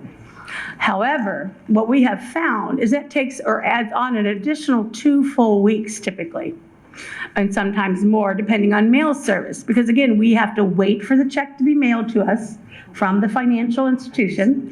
When we receive it, we have to redeposit it. Then we have to wait again for it to come back to us. That's a lot of time for that account to show that this person paid $200, but in reality, the payment didn't clear. What we want to do is we want to post that immediately that that check did not clear, and we want to reverse that payment as we should, because it should not be showing paid for 2 weeks or more when it has not. Because that does, I mean, you probably know as a real estate agent, that can cause some complications, right? As a real estate agent, you come in, you're selling a property, is there a water bill due? Well, nope, we don't see it due. We show payment, but there was an NSF payment. You see what I'm saying? So we needed to change this. So that's why you see the policy change with that. And we don't have a written policy. This is actually an introduction to a written policy. That's just the way it's always been done. So that's why we have this policy before you for your receive, note, and file. What was your other question? It's not new, kind of. It's not new, so we're So good. I do want to share with you, though. May I share something with you? What I think is important for council members to know? So I did a little digging through the last fiscal year on NSF and returned items. We average 10 items, 10 to 15 weekly, okay? And our staff member that handles those, I said, well, how long does that take you to process? You got to redeposit it, you have to issue the notification to the resident, which they probably already know that they have a payment that was bounced back. But we still do that. We still send notification as a courtesy. So you do all that, how much does that take you? It's 2 hours a day. 2 hours a day times 4 work days is 8 hours a week. That person gets paid $21 an hour. That is $168 a week. And if you multiply that times 52 weeks, you're looking at $8,736 of what we would say compensation, work time, correct, that we're paying that employee. And right now, do you know who's paying that? It's not the person who wrote the check or the payment bounced back. It's all of the taxpayers of this community. So that's why we wanted to see that. And when I broke it down even more, just another step, because I love numbers, that costs $16.80 per returned item. So that's why we're asking for the 25. The only other additional question I had is, under the economic times that we are in today, is there a reasonable amount? Let me phrase it a different way. Yeah. Is it a little That's high? a really good question. It's very reasonable. We saw some that were like $45, some were $30. So we went very low at $25 to recoup our costs. But I will tell you also for the residents too, this will take effect, and it's in your letter, December 1st. And the reason for that is we want to give proper notification. So it'll appear on the water bills at least a full cycle for every resident, as well as come out on the winter tax payments, the bills, which would be issued December 1st. So we want to make sure the residents have proper notification for that. Okay, thank you. Thank you. Okay, all those in favor say aye. Aye. Those opposed? The ayes have it. Next, we have Treasurer Hicks Clayton Quarterly Investment of Funds Report for June 30th, 2021. Council Chair. Councilman I Muscat. move that Dearborn Heights City Council receive, note, and file the quarterly investment of funds reported for June 30th, 2021, as outlined in 9C. Support. Supported by Councilman Baydoun. Is there any discussion? Madam Chair, Councilman Abdul Haq? I have a question for our treasurer. The $25 million you invested at 0.05 of 1%. Right. Isn't there any better question. investment in there? Yes. So what will be coming before this council body, because you have to make that decision and authorize me to do so, is it's called Michigan Class, and I'll send you the information, but they would be a management financial advisor on how to invest the money. It has to meet the requirements under Michigan Cabal Law and the Public Act, but also not only just investing money, but the payment schedule for that particular bond. So the answer to the question is, right now, it's sitting in a savings account, which is a separated restricted account that council authorized reopen. And why we still have the money for the water meters pulled together with the CSO project? Why we're not separating both of them? That is a question that would be for, The controller? I don't think so. We had that conversation today with Clayton Moran. Who can answer that? About the water meters, they were going to do a set, they're going to separate it out, and I'm not the person to ask that of. Okay, but I know there's somebody that is, because we had a conversation with Clayton Moran addressing that today. Mr. Jawad, please, if you can come forward.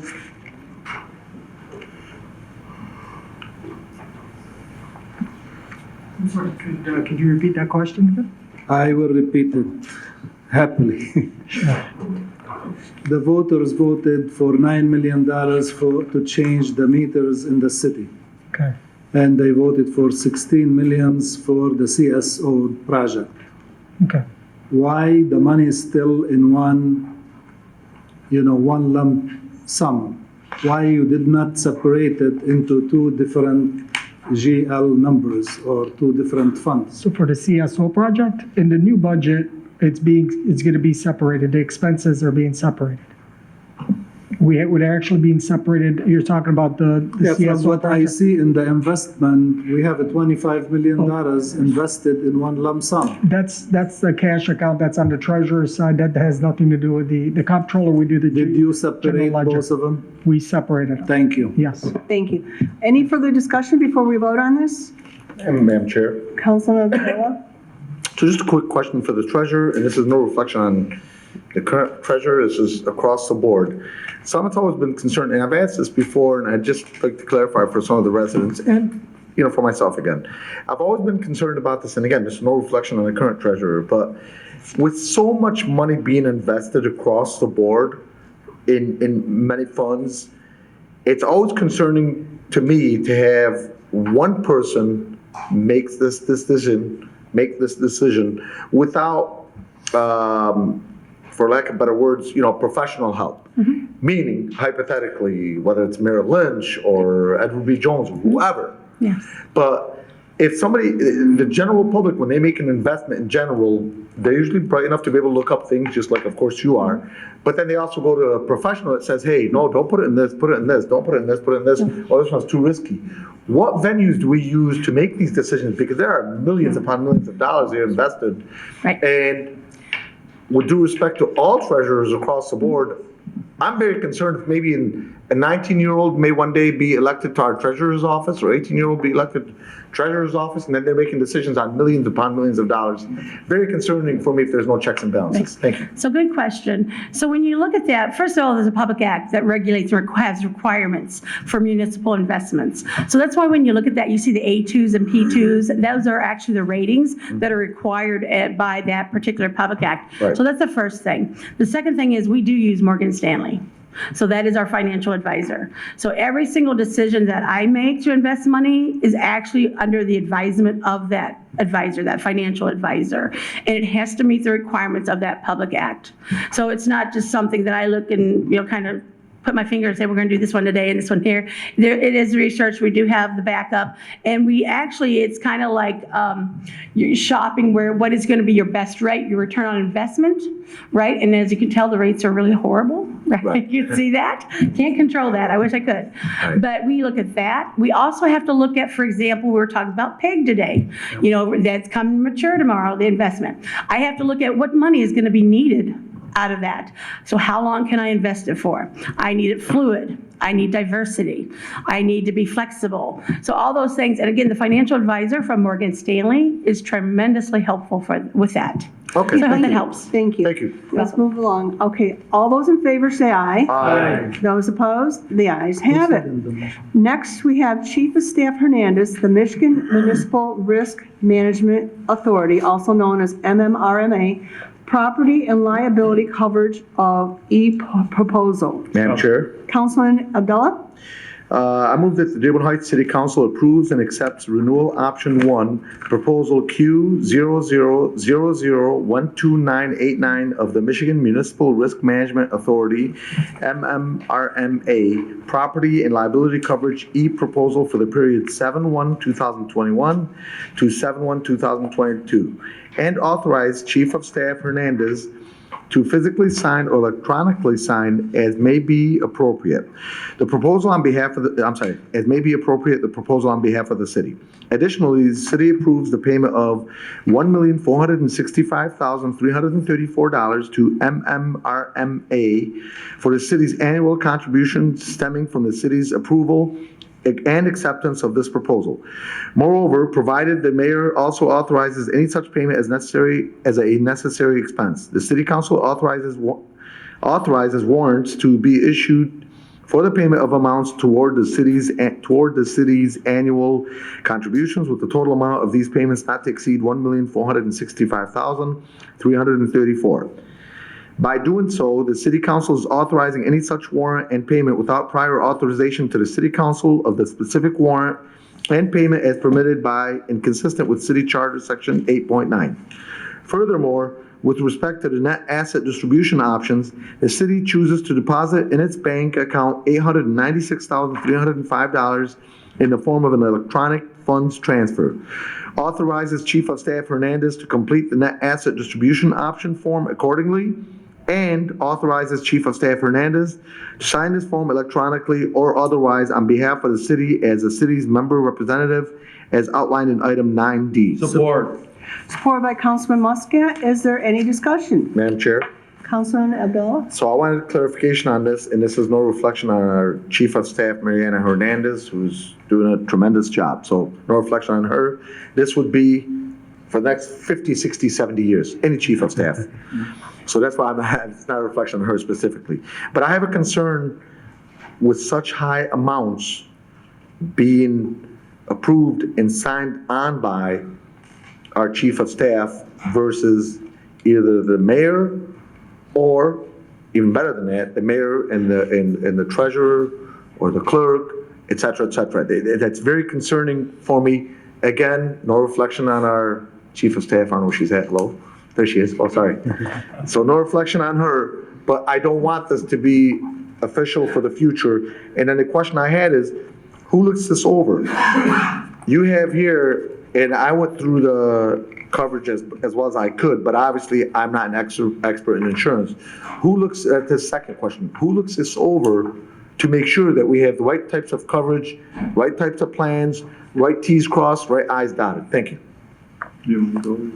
That's a great question. So please answer on behalf of all chiefs of staff, because again, I don't want it to reflect on you. Hello, thank you. Well, first of all, I just wanted to mention that you have already approved of this as amounts in the budget. So those amounts were already approved per the budget line item for MMRMA. So you already saw it once. I'm sharing it with you again for transparency. I don't actually know if this has ever been shared with the council or the directors in the past. I'm just trying to be as transparent as possible. The reason I'm the one who has to sign it is because I am the appointed MMRMA representative for the city. And as you see, a lot of these negotiations are moving into the virtual world, which means this is an electronic signature, and the only person that can sign it is me. And the reason that it is going to be the chief of staff forever is because we're the ones in charge of making the amendments on all of our property as it changes. So as vehicles get totaled, I'm the one that has to go in and take that off of our insurance company manually and into the system. So I hope that explains the reason why. With regards of who reviews the document before we sign it, the MMRMA representative meets with the mayor and I and presents whatever changes are there. It is also highlighted in yellow. If you saw the items, that's the new things that have changed this year versus the previous year's contract. As well, our corporation council, of course, reviews it, and the finance team as a whole, so that we can see where we stand. And if you see what our revenues are versus how much we pay, it ends up evening out every year. So we haven't had an extremely high loss in the funds that we have there. So it seems like a good deal so far. Thank you. Councilman Constant? So, and this is for, if nobody else, City Attorney Gary Miyake. So is Tim McCoy, is he the new Mike Maldigan? Is he the new representative? This is a completely separate insurance. So Mike Maldigan does our worker compensation insurance. This is for our city property insurance and different items. Who's the new MMRMA representative that took over for Mike Maldigan? Tim McCleary. Yeah, and Mike has his own kind of insurance gig. I don't know, for lack of a better term. So it is Tim stuff he was McCoy. doing in terms of like workers' comp. And so Tim is the person who does this, sent over the proposal to Ms. Hernandez. And basically, it was reviewed by me, and this is a simple renewal.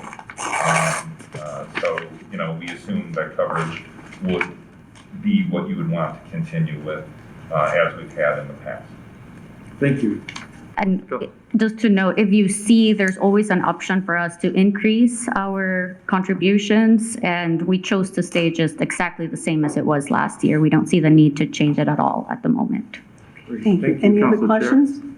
Mayor, go ahead, please. Also for Council Chair Pro Tem, I did sit on the meetings, this was a lengthy, actually a very lengthy process to go through each department, each city asset. So I did sit in all the meetings and also at the end, before this thing was signed, myself, my chief of staff, and also the MMRA rep sat there with 3 laptops going through each item just to make sure, and you have the initials. So I did review everything. And as my chief of staff mentioned, this was never presented. So we're trying to be very, very transparent to make sure that you guys look at everything that we had. And actually, it's funny you said that, because that's the first thing I thought when I first looked over this. I hadn't seen this before. No, I've been on the council for 3 years, I've never seen it, so I wanted to make sure that you guys see what's going on. I appreciate it. We're Thank trying to be very transparent. Thank you. And Council Chair, if I... Go ahead, Corporate Counsel. Thank you. One other question that you had asked Councilman Abdullah was about someone else looking over it. It also says in the motion, provided the mayor also authorized any such payment as a necessary expense. Mm-hmm. So there will be an additional, it's not just the chief of staff, it's the mayor as well, who would be looking at this to make sure that it complies with the charter. And I also incorporated the language as permitted by and consistent with city charter section 8.9 instead of pursuant to city charter section 8.9 to be consistent with your concern the last time that we talked about. Thank you. And remember, every settlement also comes to the council in a closed session. So those are the payments. I'm big for checks and balances. I don't like anybody to be authoritative enough to where they're making all the decisions, not only in terms of, God forbid, wrongdoing, but mistakes that could potentially happen. So that's why I always prefer checks and balances. Thank you. Thank you. Any further questions before we vote? All those in favor say aye. Aye. Those opposed, the ayes have it. Next, we have Chief of Staff Hernandez, DTE Electric Company, Master Agreement for Municipal Street Lighting. Council Chair, Councilman Muscat. I move that the Dearborn Heights City Council approve the master agreement for municipal street lighting, parentheses, master agreement between DTE Electric Company and the City of Dearborn Heights. In addition, authorize the mayor and city clerk to physically sign or electronically sign as may be the appropriate, the master agreement on behalf of the city. Further, the mayor, the city engineer, the chief of staff, and any other necessary city of officers or employees are directed to negotiate the specific terms of the purchase agreement with DTE Electric Company that is in Exhibit A of the master agreement.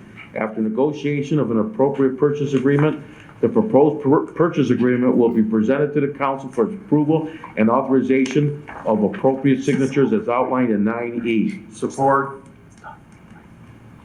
Madam Chair, Councilman Abdalhak? thank you. Supported by.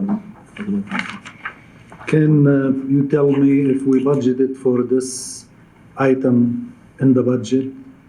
Not right now, but we also don't know the full price of what we're going to have to pay. We have Exhibit A, which is an example of how it could look, but that's why we need to go into the purchase agreement negotiations.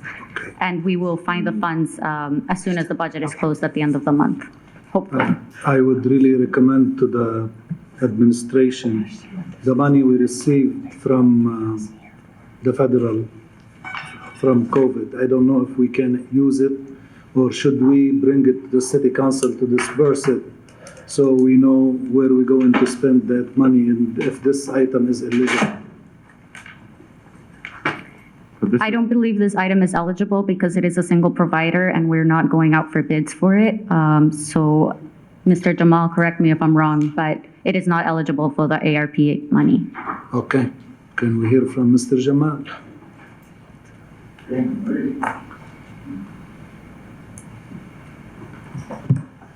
Mr. Abdulhaq, this particular motion or resolution did not need to be actually brought to you. We did that just because the mayor insisted for transparency. We can, under the charter, we have to bring contracts to you after it's been prepared. We have to prepare schematics. We have to prep plans. We have to we'll bring it to you. But for transparency, this is better. So we'll avoid later on changing what we provide. So now you are looking at it and actually, know exactly what the administration is doing. Okay. So this is just as a transparent method of presenting, future project and contracts. Number two, regarding the budgeting, this is a proposal just to entertain this and try to find out the bottom line, whether it's okay or not okay. So there is no need for now to provide budgetary, from my point of view, compliance, whether this is actually eligible for that or eligible for this, eligible from the federal government, eligible from the fund balance. That will be brought to you with an amendment to the budget later on. So this is not going to be done because this is not something was actually in the budget to begin with. It is not in the budget. It's a project, came up for issues that we have in the city, administrative issue, operational issue. We entertaining this right now, and the finance will come later. We need to come to you for a budget amendment if we want to adopt this project, before we adopt the project. Thank you, Mr. Jamal. Thank you. I guess I have a question here. I have, for transparency reasons, I show that we had some light bulbs replaced on May 3rd, 2021 by IB Electric for $23,330. Are these the same light bulbs that you're replacing now? No, we're talking about street lights. This proposal covers the street lights, and the street lights, as we all know, are owned by DTE. We have an agreement with Community Lighting, not just us, every city except Detroit has an agreement with DTE, meaning that DTE installs, maintains, and provide, and most importantly, power. So each street light doesn't have a meter on it. It's connected to DTE system. So we pay a flat fee, in our case, $288 per unit per year, which will cover the cost of electricity, the unit itself, replacement light bulbs, that sort of thing. So that's what this is for. This is for the street lights, all of the city except Warren Avenue. That's what this contract Does covers. that include the City Hall parking lot and like the parks and stuff? Inside the parking lot, no, because that's not DTE. Okay. So DTE has standard light fixtures that they use for, so they can Right, supply them yes. for the street lights and that, so that's what they use. We only have one area that is not DTE special, not DTE standard, which is Warren Avenue. That's the only one. We decided years ago, apparently, to have those, That was upgraded, the upgrade. that was an upgrade. Yeah, they're not standard, so. Those are very expensive light fixtures. They went out to bid apparently, and DTE didn't win it. One was just knocked down on Warren and Beach Daily. That's why I asked. Okay, and I believe the other question that the council chair about IBW, we talked about that at a meeting about replacing our city hall lights at a different council meeting, and we approved that. Yes. I believe quite a while ago. Do we know what meeting that was? I don't know, but I do know that we brought it up and we talked about going to the new LEDs. Matter of fact, we were talking about the voltages on them being 277, and I said, you gotta be careful with the fluorescent lights at being at 277 volts. Right. So that really rings a bell with me on Yes. that. Okay, good, yeah, because I just want to make sure we're not replacing the same lights that we already did back in May 3rd. Yeah, somebody just sent me an email about that, wanted to know about that, and this is totally street lights and inside fluorescent lighting, two Right. different forces. I got a question, since you seem like you understand, if that's okay with Madam Chair. Go ahead, please. I got a big yellow bulb in front of my house, but the neighbor down the street's got the nice LED. Well, that's, I guess, what this is all about. Yes. They all Okay. get changed. Yes, so that's what this proposal will do. And the consumption, the savings and the consumption on the unit is what will offset some of the initial I investment. will admit, though, in selfies, the yellow lighting it gives you a nice glow. But I'll save that for later. Just Okay. stand outside, Mo, you give All right, everybody. we're getting late here, let's move on. All right, this time let's vote on it. All those in favor, say aye. Aye. Those opposed? The ayes have it. Next, we have Corporation Council Miyake, Selection of City Action Preservation Program, also known as CAP Developers. Madam Chair. Councilman Abdullah. I move that the Dearborn Heights City Council select the following firms as the developers for the City Action Preservation Program, otherwise known as CAP, for 2021. Dynamic Full Consulting LLC, Endline Construction LLC, FPJ Investments LLC, and HP Tax Foreclosure LLC. Additionally, for each such developer, the city council approves and authorizes the mayor and the city clerk to execute on behalf of the city the respective developer agreement for 2021 Dearborn Heights City Action Preservation Program submitted by Corporation Council Miyake together with his letter dated on July 19th, 2021, related to the selection of CAP developers, in quotes, as outlined in item 9F. Support. Madam Chair? Support by Councilman Baydun, go ahead, please. Thank you, Madam Chair. I'm glad I'm able to bring a lot of joy and smiles to this chamber and to this library, and thank you to Riverside Middle School for allowing us to use this, and the school board, and Joe Musalam.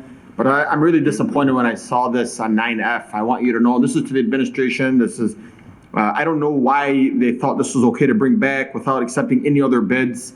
I know we've had some people that voiced their concerns. I know we had the CEO and founder of the Amity Foundation who believes that they're new to this community, but I want to make it clear that they've been set in stone since 2014 with us, so they are not new to our company, to our community. I think he's just being very humble.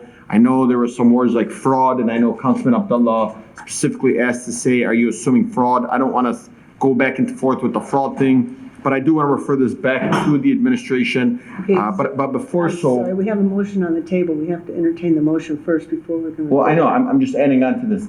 So Madam Chair, I want to ask is to the administration, why was this brought back forward? And if so, why was it brought back out without having the bids from other people? Because I believe that's why we referred it the last time. So thank you, Madam Chair.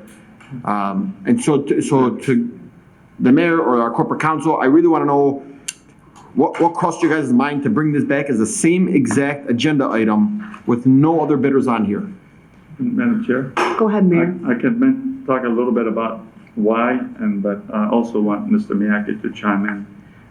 We had several calls from the last meeting, and Mr. Miyake and we had a very thorough discussion on this particular item and why.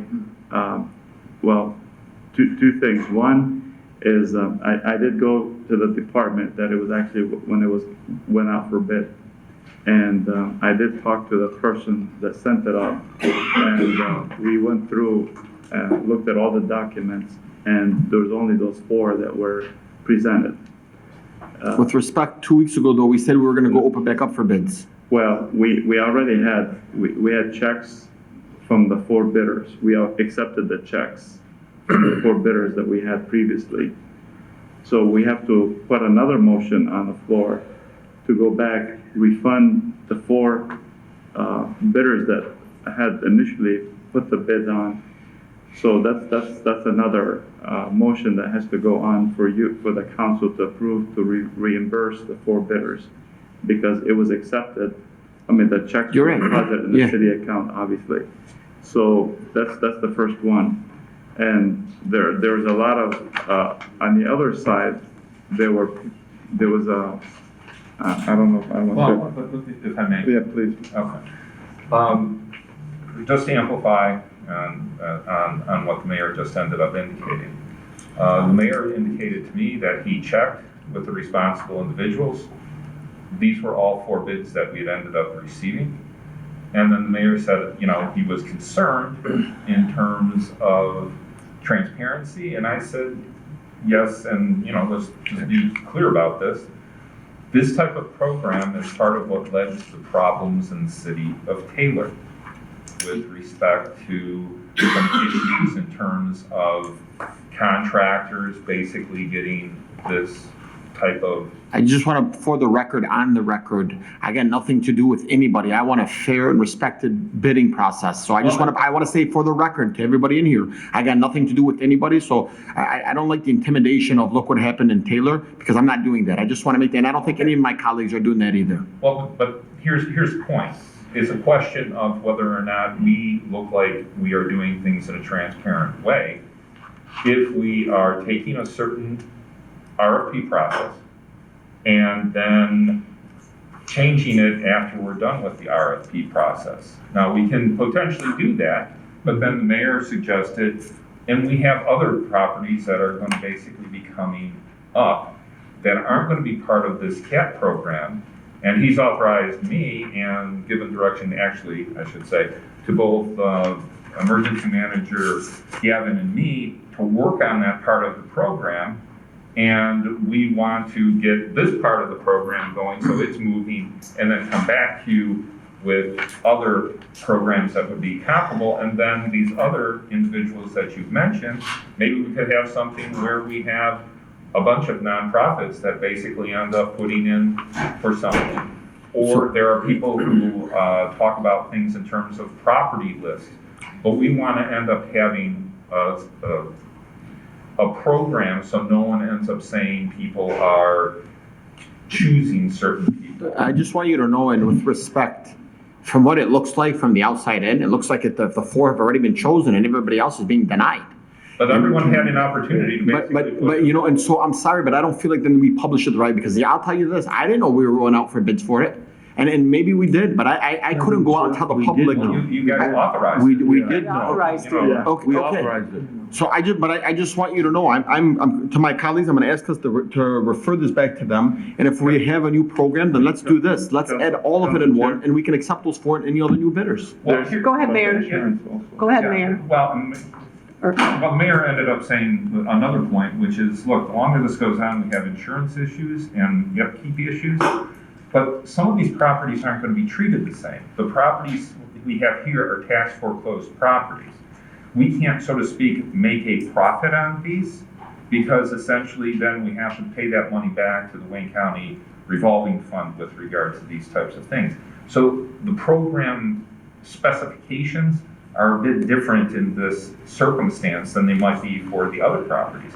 If we have other properties where essentially The city owns it, the city acquired it a long time ago. We don't have the same tax foreclosure obligations. We might be able to say, look, if you're interested in this property, put in a proposal, then we will put it onto BidNet and say, we've received this. Anyone else interested in this kind of proposal, if you can match it, come on in. And then we would be able to potentially maximize the amount that would come into the city and thereby also be in a position where we offset some of the expenditures to the taxpayers.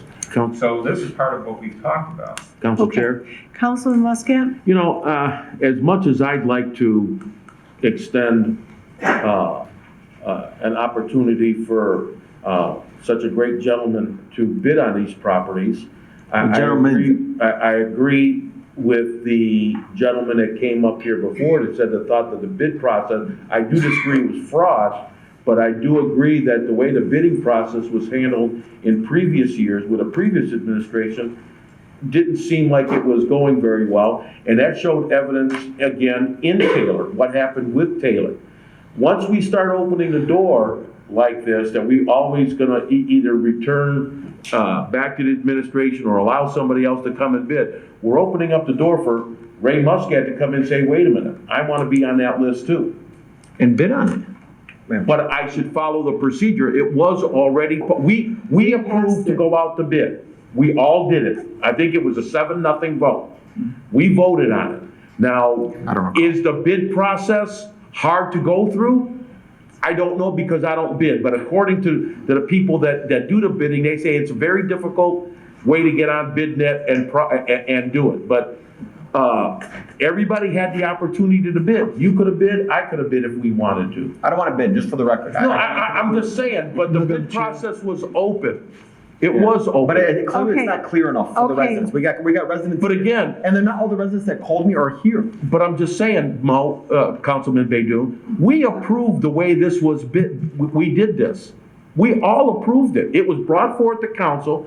It was proposed to us. There's a flaw in it. Correct, and there's no doubt there is a flaw in this. Okay, at this time, we should probably just take a vote because we're not making any progress on this at this time. Madam Chair. Councilman Abdul Haq? Thank you. For the sake of transparency, I'm asking for Mr. Mayatki to help us make a motion to return the money back, the bonds to those people and open the bid again for the sake of transparency. I understand. Because really, I have concern about the specific person among those 4. And I don't want to put name out, but I am very concerned, and I hope that you don't force me to say more than that. Okay, we do have a motion on the table, and until we decide if we're going to pass it or fail it, if we fail it, then we vote to return the bid in the process. But I just want to also put for the record, Madam Chair, I know nobody of any of these companies' names. I don't know any of them. Neither do I. Honest to God, I know none of them. Okay, Councilman Abdul Haq? Abdullah? It's okay. So a couple things that were concerning me last time, I'm concerned about them again.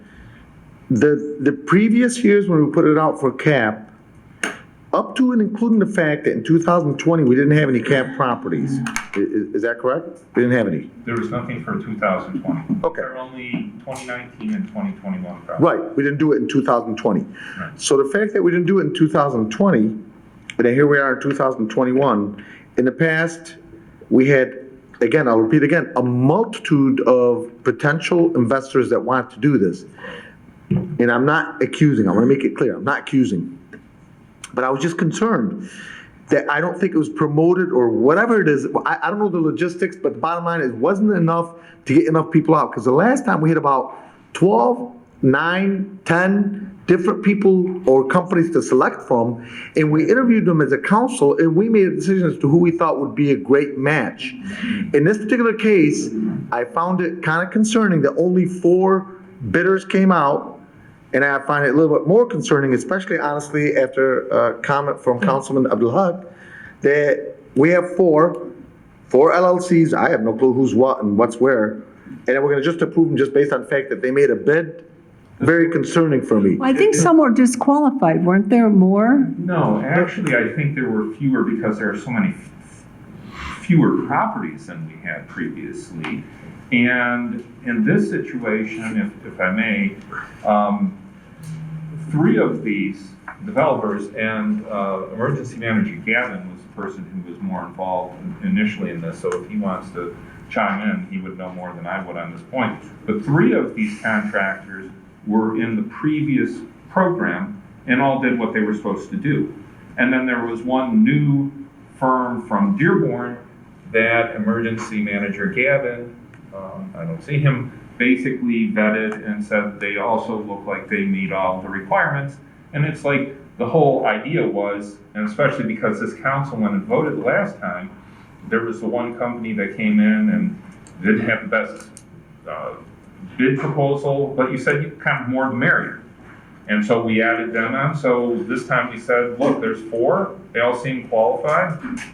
Let's just bring them all in. And then you don't have the problem with one potentially getting it and that looking like it's been steered to a particular contractor, which is where you end up having a problem. But did we not agree, and correct me if I'm wrong, during the last meeting that we had 2 weeks ago, to the best of my recollection, and I'm getting older, but I thought we agreed that we're gonna put it back out for bidding. No. No, I'm getting clarification, did we or not? No, and Okay. that's what I asked about in public comment, which I don't like to speak in public comment. But I ended up speaking because I said, respectfully, you need to give us direction. If you're gonna wanna change this program, you're going to need us to give us direction. That never happened, and the mayor had checked out some of the concerns and said, I'm gonna put it back on. And I said, that makes total sense to me. Madam Chair, Councilman if you don't Abdelhak? mind, I would like to ask Mr. Jamal, probably he knows a little bit about this program. If you would like, Go ahead, sir. please. Thank you, Madam Chair. Well, I'm not speaking specifically about this program. I have no involvement in it. I'm speaking as somebody who have experience with administering such a project like that or similar. This particular project is designed to be bid by investors. It's the design of this project, design of this program. Now, if the council want to change, the program at all, you have to go back and design a new program to accommodate what we call, a nonprofit organization, a type of program where you benefit the public. It's not to make profit. This particular program is made to encourage investors to buy, develop, put back the houses on the tax roll to increase the funding for the city. So from that point of view, you are actually, I don't want to say confused because you are not confused. You are entertaining 2 different, ball games. What you're talking about right now is a program that really the city need to move on and get this property away and give it somebody, develop it, make money, put them back. Now, if you don't want this program, no problem. Then you ask to refer this to the administration and bear the result of that, which is maybe more cutting of grass, maybe interest being lost by the investor in the future to buy those properties. So there's too many ways to weigh what decide about this particular program or this particular resolution out there. If you think it's okay for the administration to bear more cost, keeping those property to the time where you develop different program, allowing the new program, public program, allowing, show those, which is organization around, allowing public organization. You can do too many parameters for them. They have to sell it for first homeowners. They have to sell it for low income. Those are already can be on the table. But right now, sorry to interrupt. I'm sorry. In your opinion, in my can opinion, this be done and change it to include non-profit organizations? the last thing I want to do in my life is to be a public official because there is too much difficult decisions you have to make. I don't like to make those kind of decisions. I leave it to the ones who's being trusted by the public to do. I only operate, I am only employee. I did give you my advice from my professional point of view. Thank you. Thank you very much. At this time, we have a motion on the table. I think it's time to vote. All those, Motion is to accept this. yes. We've gone back and forth too long on this. All those in favor of the selection of city action preservation program developers, say aye. Aye. Those opposed? No. Okay, let's take a vote. Councilman Muscat. Councilman Constant. Yes. Councilman Abdul Haq. No. Councilman Abdullah. No. Malinowski Maxwell is yes. Councilman Baydun. No. We are tied. It has not passed. It passed, right? No. It's a Gotta be tie. majority. So we'd have to bring it back Yes. because yeah. Councilman Wenzel left. Well, Council Chair. 'Cause that's what we- And I understand that, okay? But it's gonna be brought back exactly the same way, But okay? we'll have 7 members hopefully to vote on it, and then we can figure it out then. At this time, we spent a lot of time on this. It's, And I understand, and hopefully I'm gonna be able to be here. 'Cause I may be on the shelf. oh no. Okay, well, let's move on at this point. We have Grants and Budget Compliance Director Jamal, the FEMA, Michigan State Police Acquisition and Demolition 25% Program Match. Council Chair. Councilman Muscat. I move that the Dearborn Heights City Council approve the City of Dearborn Heights FEMA MSP acquisition and demolition 25% program match from the water fund. The amount of the match not to exceed $617,476 based on the proposed FEMA MSP grant application, the amount of $2,569,904. The final amounts will be determined pending the final award of the grant by FEMA as outlined in 9H. Support. Supported by Councilman Constant. Is there any discussion? Madam Chair, Councilman Abdullah? just want to take this opportunity to congratulate and thank our Director Hassan Jamal for a good job on bringing in this amount of money through this particular grant. So I just want to say thank you and good job. Thank you. Any further discussion before we vote on it? I think we have. No, this is for discussion at the Okay. council table at this Okay. time. Any further discussion or questions? All those in favor say aye. Aye. Those opposed? The ayes have it.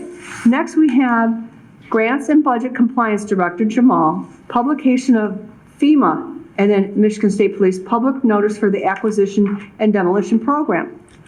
Council Chair. Councilman Muscat. I move that Dearborn Heights City Council authorize the city clerk to publish the City of Dearborn Heights FEMA MSP public notice for acquisition and demolition programs as attached for 30 days according to the city publication policy, and authorize the mayor and the comptroller to sign the payment of the published cost warrant and the treasurer to pay the amount from the water fund as outlined in 9I. Support. Supported by Councilman Baydun. Is there any questions in regards to this? All those in favor say aye. Aye. Those opposed? The ayes have it. Next, we have Police Chief Meyer's budget amendment. Madam Chair, Councilman Abdullah. I move that the Dearborn Heights City Council approve the budget amendment to increase the JAG grant purchase account 101-300-981.056 in the amount of $21,535.34, and decrease the police contractual service account 101-300-818.000 in the amount of $21,535.34 as outlined in item 9J. Support.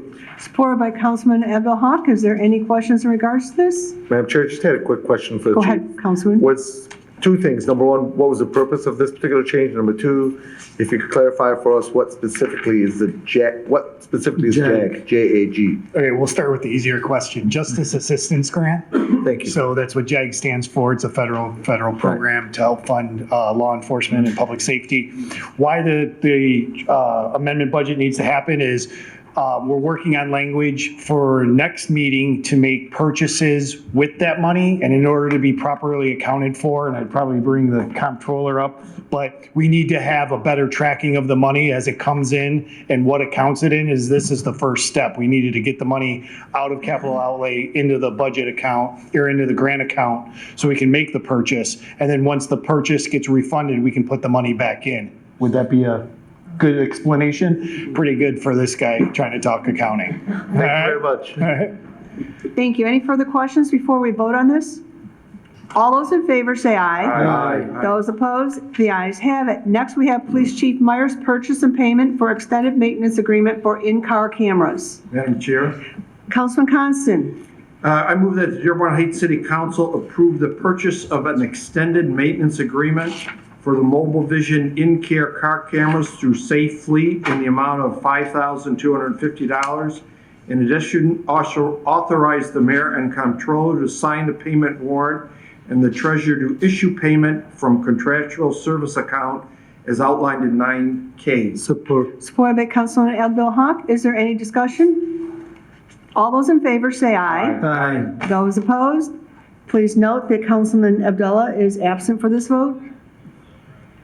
Next item on the agenda is the extended local state of emergency. Wait a minute. No, we got 9 now. One more. We got nine. Oh, I'm sorry. Okay. Police Chief Myers, purchase and payment, taser batteries and holsters. Madam Chair, Councilman Constant? I move that the Dearborn Heights City Council approve the purchase of taser batteries and holsters from Axon Enterprises in the amount of $2,103.62. In addition, authorize that the mayor and comptroller to sign the payment warrant and the treasurer to issue payment from the police department ammunition account as outlined in 9L. Support. Supported by Councilman Abdul Haq. Is there any questions? All those in favor say aye. Aye. Those opposed, the ayes have it. Please note again, Councilman Abdullah is absent for that vote. Next, we have extended local state of emergency. Council Chair, Councilman I Muscat? think Councilman Abdel Haq brought this up. Yes, I move to extend the emergency until December 31st and to start the city council meetings via Zoom. Support. Madam Okay. Chair, Councilman, with respect to that, I just want to make things clear. If we are going to go back officially to Zoom, then with respect to all the events that we're having at City Hall need to be canceled as well then. absolutely. I don't think that we're going to sit here and nitpick on things that we're going to do and then we're going to make okay for other things within the city. I know just 2 weeks ago I was at a senior event, and I know. Look, I want you to know, the Delta variant, it's the numbers are growing drastically. I would also like to ask that we extend it, but I don't want to see ourselves being stuck there until December 31st, and that's just my honest opinion. I think we should say if necessary, just like motion 21-312 says. And I would also like to look into mayor possibly purchasing the equipment necessary as soon as possible, that we could live stream it and, do it by Zoom, but have it in person too, so we can make everybody happy. People can be here that want to be here, and people can be on Zoom that want to be on Zoom. Look, and I want you to know, if numbers continue to go up, Madam Chair, I do want to see us back in Zoom. I've been I mean, I'm not checking, gonna I've risk been checking anybody's local life. hospitals. The local hospital, I checked the other day, had 0. As of now, there are 2 patients in it, but they said that So, Madam Chair, they're not bad. The flu symptoms are worse than the symptoms they have. They thought that they were just there for attention. Madam Chair. Councilman Muscat? I just want to make this clear, and I'm going to say this publicly again, and matter of fact, I got off of Facebook because of these arguments. I like in-person meetings, always have. But things are happening now where the numbers are increasing, and I'm worried that I've got elderly people that I'm taking care of. I know I'm vaccinated, but I don't want to bring something to them that I don't know that I have. Plus, I want to try to keep myself as healthy as possible to the end of the month here before I do some medical things.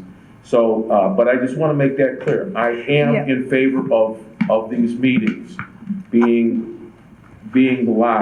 That's why I would like to entertain an alternative where we could have some people do it by Zoom and the people that choose to be in person can be in person. So I think we need to work on that. Madam Clerk and I will work on that real quick. If that's the case, Yes. are council people allowed to be on Zoom as a council person? Or would they have to be in attendance? I mean. You can do what you want. Well, I mean, Because you've got a surgery coming up. Opinion on that. If we're gonna hold. I'm not positive right now. I would have to end up, because we haven't discussed hybrid meetings in the past. And it might be possible. I would assume that it probably is, because my understanding is Dearborn does it, and I would assume their core council has looked into it. But there are certain things that you have to do in order technologically to be able to do such hybrid meetings. I was gonna make a comment, but I don't know if I'm behind the council members. Councilman Constant? Thank you, Madam Chair. I know this is thrown on the agenda. I know it's a hot button issue. But this is something that requires some, possibly the clerk's office can do a lot. What are other cities doing? The Delta variant is up now, but what will it be next week? I'd like to know, why was the council chambers, after all this time, suddenly put out a commission? What other alternative locations can we use? There's a lot of issues that, just to throw it on the agenda, I think in-person meetings are important, and it just requires full vetting. Thank you. Thank you, Councilman Abdullah. Madam Chair, were you next? No, go ahead. Me personally, obviously, I've been vaccinated. It's obviously much more fluid, much easier to be able to conduct a meeting in person. I tell you, conducting a meeting via Zoom, especially when you're chairing a meeting, is very challenging, trying to keep track of everything. I fortunately had the help of the clerk's office, and there was a tremendous help when I did it. But it is a little difficult, and I know a lot of residents like to be in person, and I know there are some residents that don't. Me personally, I'm in favor of a hybrid with the asterisk. If we're gonna do something hybrid, and I know myself and yourself, Council Chair, you asked me to come with you to visit this facility. Right. I think this is okay, but it's not the most ideal. Me and you, I prefer personally across the hall, or maybe possibly at Crestwood, at the auditorium. But I know Crestwood's auditorium, unfortunately, is down right now because of the flooding. So I think most ideal would be at this particular auditorium at Riverside. But when we met with one of the directors from the school board, it was just too short of a time period to make this sudden change, and not to mention possibly switching all this equipment back and forth. But most ideally for me would be, if residents want to show up in the auditorium, if it's, I don't know, I think 300, 400, 500, whatever it is, people. It's really big. You got plenty of space to separate it. We put it up on stage. In addition to that, even us as council members on stage, we have much further to be able to separate. And if a council member or somebody in the audience doesn't feel comfortable coming in, then they have the option of going on Zoom. But obviously, we're talking here, all this technology, and I know the technology people probably pull their hair out going, how are we gonna do this? But if they can do this, and then the school can accommodate us in the auditorium, I think that'd be the most perfect fusion of the two. Thank you. Okay. Go ahead, Corporate Counsel.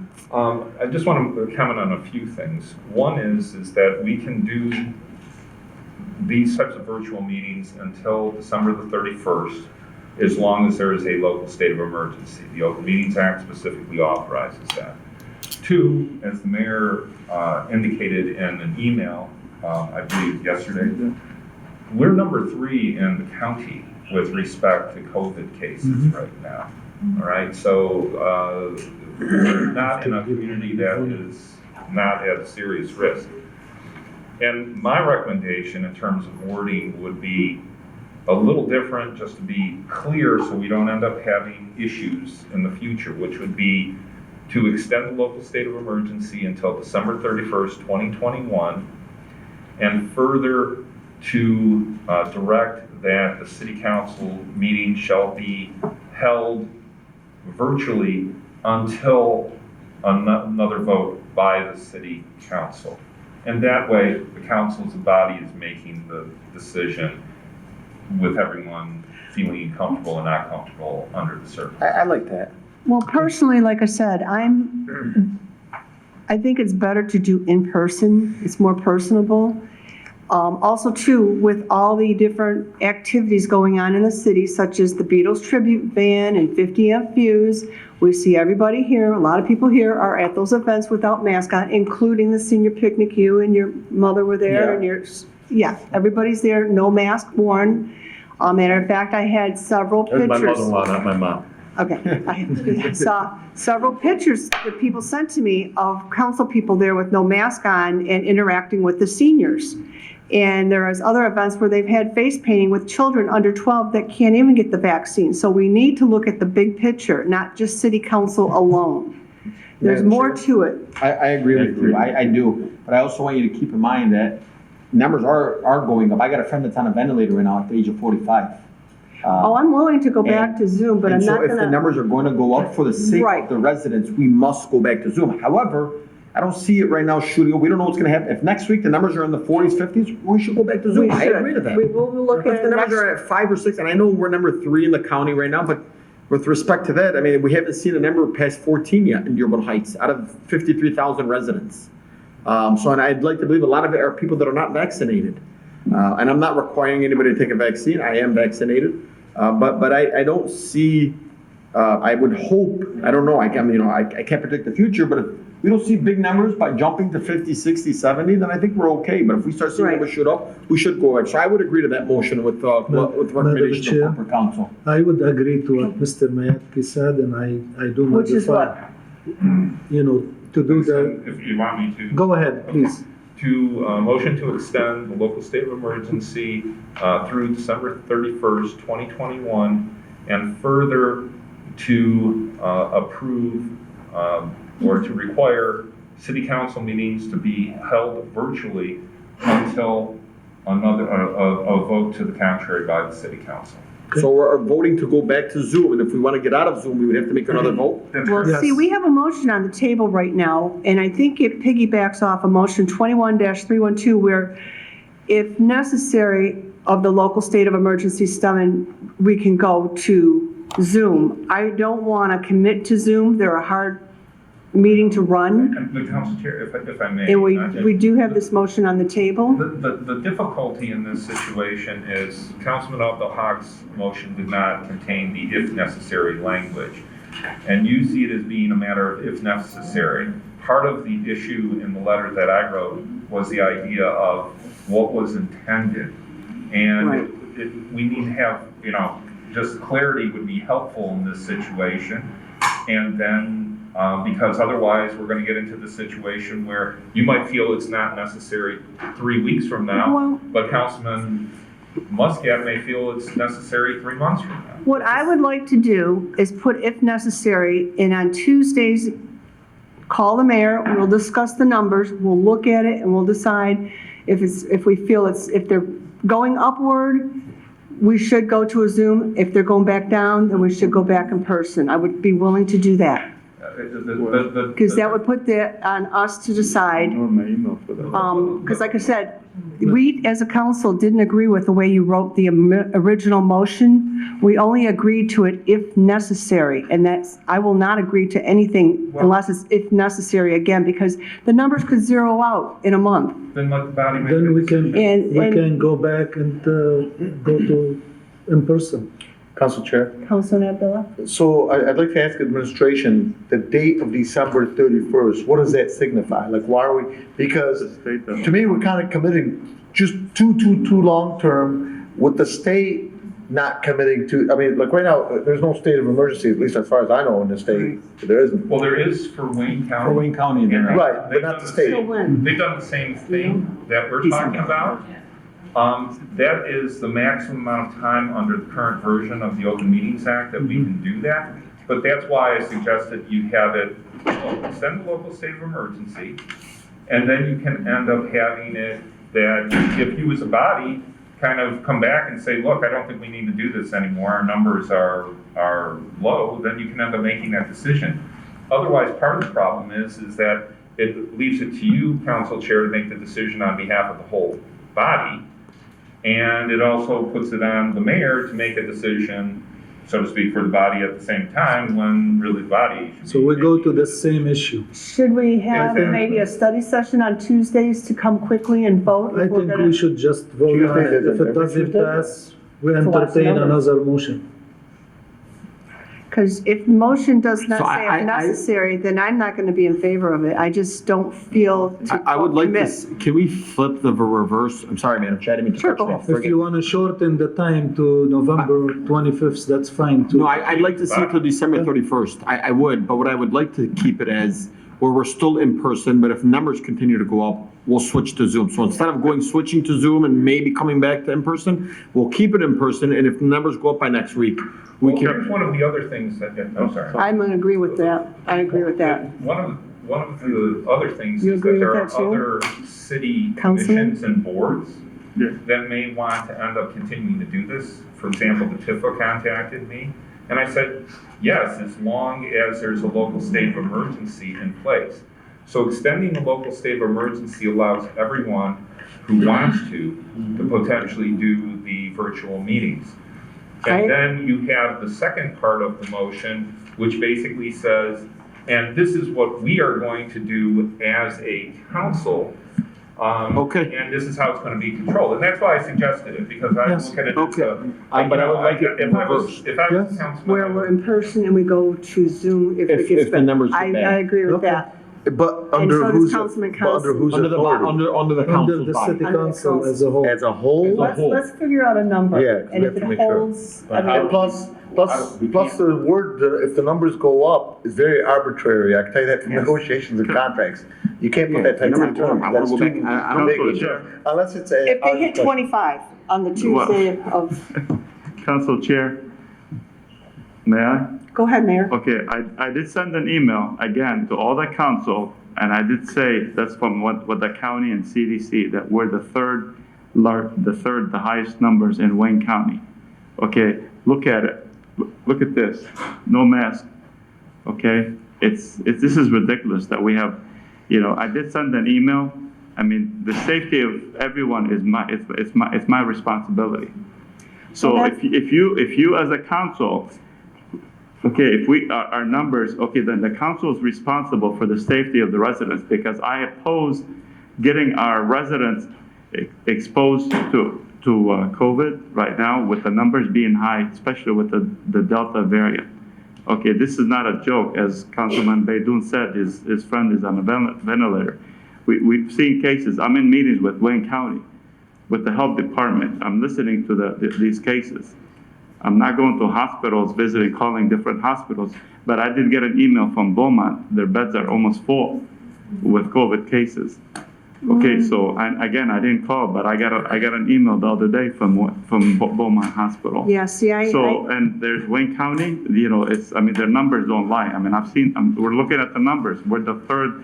I mean, I'd like to see something else that we're proud of, but I'm not proud of being the third largest in COVID cases in Dearborn Heights. This is ridiculous that we're even talking about this and putting our residents at risk when they come to the council Mayor, meeting. with respect, we've been putting our residents at risk then with everything that we've been doing. We've been hosting it. Indoors. This says, CDC says indoors. But we had an indoor event 2 weeks ago. And with all for the seniors. Well, the numbers came up. I just saw the numbers. I emailed them when I got them, and You're right, by the way. I'm with email you. was ignored. My mom was like, why are you going? I'm not making it up. Everybody here today is voluntary. If they want to wear a mask or not, that's the nice thing about America. We can do Well, what we want. Again, Madam Chair, may I please? If my administration is not here for an item, you've rejected items, you removed it off the agenda. So my administration is forced to be here to go through every item and approve it. Because we if they're could not do- here, you have removed items from the agenda. What we could do is have them on the phone. I would be willing to do that. And when their time comes up, they could be on speakerphone to answer. We do have that technology until we get a new camera. Do you know how soon we can purchase a camera that would give us what we're trying to do? Because we've already approved the purchase of the equipment. I don't know how long it'll take to deliver. Madam Chair, Councilman Abdul. I would recommend that Mr. Mayat read the motion and let's vote on it. If it doesn't pass, it doesn't pass. What are we voting on? He is going to read it for you. Okay, I got Council. Remember it from memory. Okay, Councilman Constant? Can our clerk or council chair or mayor tell us what is, I know what Dearborn is doing. I'm friends with the Dearborn clerk. What are all the other cities? The county is meeting through Zoom, Council Mayor. Are any other cities holding their council meetings virtually, or are they all in person? They're in Does anybody person. know? I don't know offhand. I So thought Taylor Westland Garden was in City, person, but I'm Dearborn is not I half can and tell half. you that Lincoln Park and Southgate are still virtual. Melvindale is live. Wyandotte is a hybrid. Thank you. I can also add on. Dearborn is a hybrid, but most of the people are there live. So how do we become hybrid? Well, we have to look at the technology right now. We have to have. That's what I was. That's what we're doing I now mean, by we can Zoom, use building our our phone. I council did, chambers. I'm sorry, we did talk to, Madam Chair, let's move on, please. Okay. Vote on the Well, motion. If we're going to extend the local emergency, the current local emergency we have was a motion by Councilman Constant, seconded by Muscat, to consent to the further extension until, let's say, December 30, or you want November? December. December 31st, 2021, if necessary, of the local state of emergency stemming from Mayor Bazi's declaration of local state of emergency regarding the COVID-19 pandemic and the need to hinder it through the use of virtual meetings as outlined in 9K, If I may Without clarify, if necessary. but the local state of emergency, which is being extended, was not if necessary. Yes, it was. That was The actual local state of emergency is what was drafted by me for the mayor, and it doesn't contain that language. but the motion did. It The motion failed. did, but The motion did. But the motion does not say what the state of emergency is going to be. In other words, if you say, if necessary, all that means is how this body would end up wanting to handle its meetings. It doesn't necessarily change the local state of emergency. Otherwise, you're saying that the motion doesn't mean anything. In other words, Well, if necessary. it does. What does that mean? it does. We have to make it clear. Okay, because the motion that you drafted was rejected by city council. It would not have passed. It passed because we said if necessary, and that's how we had approved it. And it was approved unanimously. What day was that? Go ahead, Councilman. Well, I just want to add something in regards, again, through contract negotiations that I do. Even if we didn't have the words "if necessary" on there, I just want to clarify, even if it's not on there, again, it's at our discretion as a body. Even if we made a motion that we're going to go for Zoom from now until 2028, we could also next week make a decision to make them live. So it's not necessarily etched in stone and permanent. Well, and one point is that the reason for the December 31st, 2021 date is because that's the maximum amount of time allowed under the Open Meetings Act. Okay, so we couldn't do it until 2028 because that would violate. No, I'm using a hypothetical. I'm saying we could change it when we want. But that's why I'm suggesting language, because if necessary, it does not give any direction to. Then why I still don't have it clarified, why are we going to December 31st versus, like, let's say hypothetically a month from now? You could do it a month from now, you could do it end of October. We did it last time by. Yeah, I think the Let's do it original just for a month, and then resolution we'll said come back and December address 31st. it. And if the numbers go up, I will be putting it on Zoom, for We sure. can, I suggest that's it fine, to let's the end of August. let's go until the end of September. Okay, but I'd like the motion read from A to Z again. Okay, Thank you. this motion, Well, are we going with what? Wait a minute. What the corporate council said, I thought we were going based off of. And I'm gonna ask respectfully that we keep it Zoom unless numbers continue to go up, and we'll go we'll keep it in person until numbers go up, and then we'll go to Zoom if they continue to go up. okay, that's what it would say. Consent to the further extension until September 31st, 2021, if necessary, of the local state of emergency We go stemming back. from Mayor Bazi's declaration of local state of emergency regarding the COVID-19 pandemic and the need to hinder it through the continued use of virtual meetings as outlined. If I may, the monthly meetings are problematic for both the zoning and the planning commissions because they have to provide public notice with regards to their meetings, which require a lot of planning and going out to the news. So I would kindly request that you reconsider making it for longer than 1 month, because then it puts a lot of stress on the building department and how to plan those meetings. Yeah, and if I may suggest. It's not changing, we can still, it's extending is the state of emergency. You can extend it for everyone We can else still be. What does everyone else think? December the 31st. What dates are you guys looking at? The last time we December 31st is good with me. Okay, And as we long could as always it's necessary. Nothing's changing if we go December 31st. Okay, well then then we'll go again. We will consent to further extension until December 31st, 2021, if necessary, of the local state of emergency stemming from Mayor Bazi's declaration of local state of emergency regarding the COVID-19 pandemic and the need to hinder it through the continued use of virtual meetings as outlined.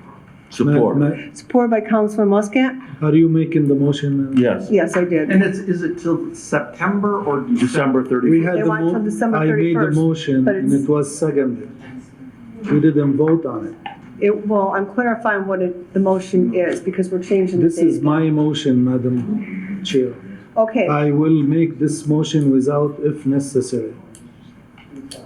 so you want to go to Zoom and no in-person meetings? No, I Because that may am, fail. I was in person, but right now with what's going on, we can change it anytime if the numbers are down. We can come anytime and change it. It's Yeah, not it's so hard to come back and etched in change. stone. So right now, we're voting to go back to Zoom unless if December something 31st. changes? Yes. Well, I don't agree with, I'm going to vote that down. Unless based on your vote. So I know, you but when- extend the local state of emergency, and then the second part of it is that how you are going to meet, recognizing that the ZBA, the planning commission, they can all continue to meet virtually, and then you can end up changing for yourselves how you want to end up doing it, and they can change for themselves potentially how they want to do it, provided you give them that authorization. But right now, they'll I would do be willing to do virtually. that. And then I'd be you willing can to let end them up, have their own choice of how they want to do their meetings. yeah, but, I mean, again, for now, it would just probably be best for you to do it, to extend till December the 31st, and then to end up having a clear notion of what the cutoff point is going to be, or what's going to be the trigger for it. Your decision, or if necessary, where if necessary has led to a lot of controversy.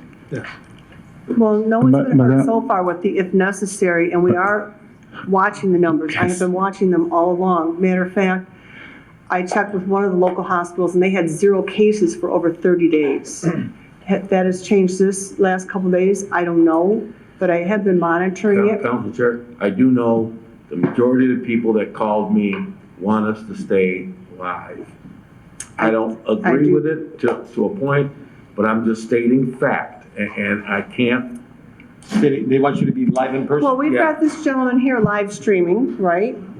So why can't we just invite him to the meetings, and if we choose to be here, we choose to be here? Well, I was gonna make a motion after about certain equipment, so we can take a vote, but we gotta have a clear cut. Okay, what is the motion going to be? We are extending the motion that we approve. Councilman Zohair Abdelhak. Without if necessary, let's vote on. Madam Chair. Okay, so Madam you're Chair. telling us, State the whole thing if he's the one that's making the go motion. ahead, state the whole thing. I wanna make it clear. Can you pass it, please? Madam Chair, can I have a comment, please? Thank you. If you don't mind. I had an issue today. I called the mayor and the chief of staff. I said, the council approved in the past the meeting to be Zoom if necessary. The advertisement and the publishing for the Zoom meeting supposed to be as the council as a body approved, which is publishing for Zoom meeting. The publishing was in this particular chamber. I asked the council, I asked the mayor and the chief of staff, are we as a staff in violation by attending in-person meeting as officials? Because the meeting's supposed to be based on the motion as whole to be published as a Zoom meeting. This is a situation with who is responsible on publishing decisions of the council meetings. Who is responsible? The person who is responsible should follow the charter. The charter says that the clerk follow the council decisions as a whole or by order of the mayor. This is what it is. So where we are, I agree with the hybrid meeting. It's an excellent idea, like everywhere else. But when we say, if necessary, who's making that decision on behalf of the council, which already approved a a Zoom meeting. We the staff, we go by what's published. We go by the council as a whole when they make a decision. That's enough. Thank you. Okay, thank you. Councilman Abdul Haq, go ahead and read your Okay. motion. I move the city council to consent to the further extension until December 31st, 2021. The local state of emergency stemming from Mayor Bazi's declaration of local state of emergency regarding the COVID-19 pandemic and the need to handle through the continued use virtual meeting as outlined in 9M. Support. Supported by Councilman Muscat. Is there any discussion?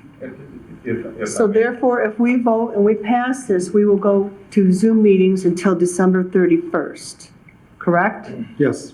So you want to go to Zoom meetings till December 31st. Any other discussion? Okay, let's vote on it. If we pass this, we will be in Zoom meetings till December 31st. If it fails, then we will go by the if necessary. Yes. Okay. All those in favor of going to Zoom meetings until December 31st, say aye. Aye. Those opposed? No. No. Okay, it's 4-2. It's failed. We will stay with the local one as it is. Council Chair, can you do a roll call on that? Yes, Councilman Muscat. Thank you. Councilman Constant. No. Councilman Abdul Haq. Yes. Councilman Abdullah. No. Malinowski Maxwell, no. They do. No. Thank you. Madam Chair? Yes. But I would also like to add to what our initial motion was, that if numbers continue to go up, or Oh, I agree we with don't need to that. make a motion. But I want you to know, if we see numbers higher than 25, I want you to take on that I role would to definitely. make sure that we're back in. Like I Zoom. said, I've been in touch with, I've got nurses that I know at different I know, hospitals that Madam I've Chair, been but you know, called. and those Council nurses Chair. could be also opposed to it. I mean, that doesn't change the fact of the numbers. No, Numbers no, are no. shown, we're number 3 in the county. Yeah. Council Chair. Councilman Abdullah and then Councilman Muscat. So, but two things I'd like, not to add to this motion, but just opinions.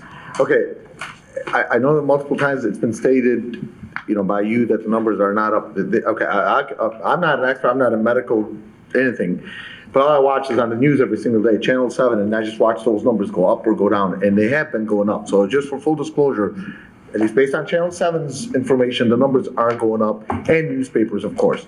But the second thing I want to say is I think as a council, since we are going to be going in person, let's work on with whatever we can, whether it's me, you, the mayor, everybody, with our technical people to make sure if we can do it at the auditorium. I think that's the that's best a way. good, Because if anybody has a chance to peek good in there, compromise. that room is huge. It's a nice, and by the way, Very thank you to the school board for doing all that, well, the former school board. But you know what? But for all the updates on it, it's a much nicer auditorium. we are than running everything. pretty late. We're Council Madam Chair, Clerk? I want to make a motion. Can I get clarification on the commissions?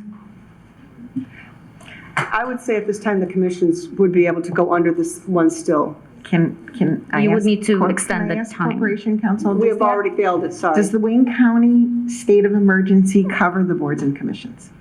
I thought that was the have understanding. actually considered that issue. I am not sure that it does. I thought that's what the state had said. I don't know. Yeah, I would recommend, just to be clear, an extension of this motion to, and with the local boards and Okay, let's make a motion. commissions, being able to make their decision about, as necessary as they as a body determine, perhaps. Or Okay, just I have would them be do it. willing to make a motion that the local boards and commissions will have their own option of how they do their meetings, whether it be Zoom or in person, Second. Through December 31st? through December 31st. Second. Okay, all those in favor say aye. Aye. Those opposed, they do have the authority to do it. Council Chair. now, Councilman Muscat. I make a motion that the city council authorize the mayor, the IT department, or whatever, to look into setting up our hybrid meetings, to look into the idea of the hybrid meeting, so we can have that to fall back on if it comes to fruition. Right, I don't think we need a more motion for that. I'm sure if Well, we I'm ask him, he'll do By it. by making a motion makes it official that they look Okay, into it. go ahead. Support by Councilman Constant. Any discussion before we vote? All those in favor say aye. Aye. Those opposed, the ayes have it. Okay, next item on the agenda is new business. This is the permanent traffic control device T-87, install This is a one good one. stop sign westbound at Wilson and Dover. Madam And Chair. also 286, install 2 stop signs on Amboy and Midway. Councilman Baydun. Thank you so much. This is my neighborhood, Madam Chair. Thank you so much. I move that the Dearborn Heights City Council approve the permanent traffic control device T-287 and install 1 stop sign on the north side of Wilson going westbound at Dover. In addition, approve the permanent traffic control device T-286 and install 2 stop signs on Amboy at Midway. 1 on the northwest corner of Amboy and Midway, and 1 on the southeast corner of Amboy and Midway, as outlined in 13A. Support. Support by Thank you. Councilman Abdullah. Is there any discussion before Madam we Chair. vote? Let's vote. I just have a question to maybe the police chief on this one. I know I brought up the corner of the Wilson. Is this where we initially installed one on Wilson? Are we installing one on the other side? Yes. Is that what that is? Yeah. That's it? I can't walk and talk at the same time. Yeah, that's westbound though. My Yes. legs are asleep.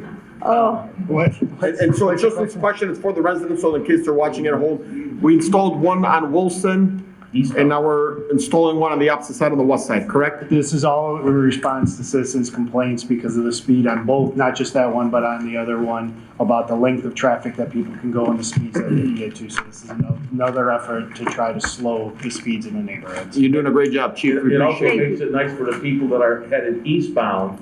We stop at the stop sign, but then the people come westbound, just turn right in front of you because there's no stop sign there. And it's like, whoa, wait a minute here, what's going on here? So at least if there's a stop sign, they get to stop and see. okay. At this time, all those in favor say aye. Aye. Those opposed, the ayes have it. Next, we will open it up to comments from council members. I'm going to ask that you try and keep it at 3 minutes or less since we've gone so Council Chair. late. Council Chair, real quick. Go ahead, Councilman Muscat. I had this Dover sign thing here, so we're done with that. I just want to say that I've been in close contact with the ordinance department the last month, I believe, and we've been talking. And just to let people know, the ordinance department is shorthanded. I brought this up before. We need to do something to bolster the ordinance department. We also have to understand the ordinance department has rules that they have to follow, laws that they have to follow. They just can't, even myself, I just expect them to go do something and, I go talk to them and I find out there's things that they cannot do. So it all doesn't come down just because you make a complaint. It's a legitimate complaint. They have to look into it and say, we can or we can't do it. So that's another one.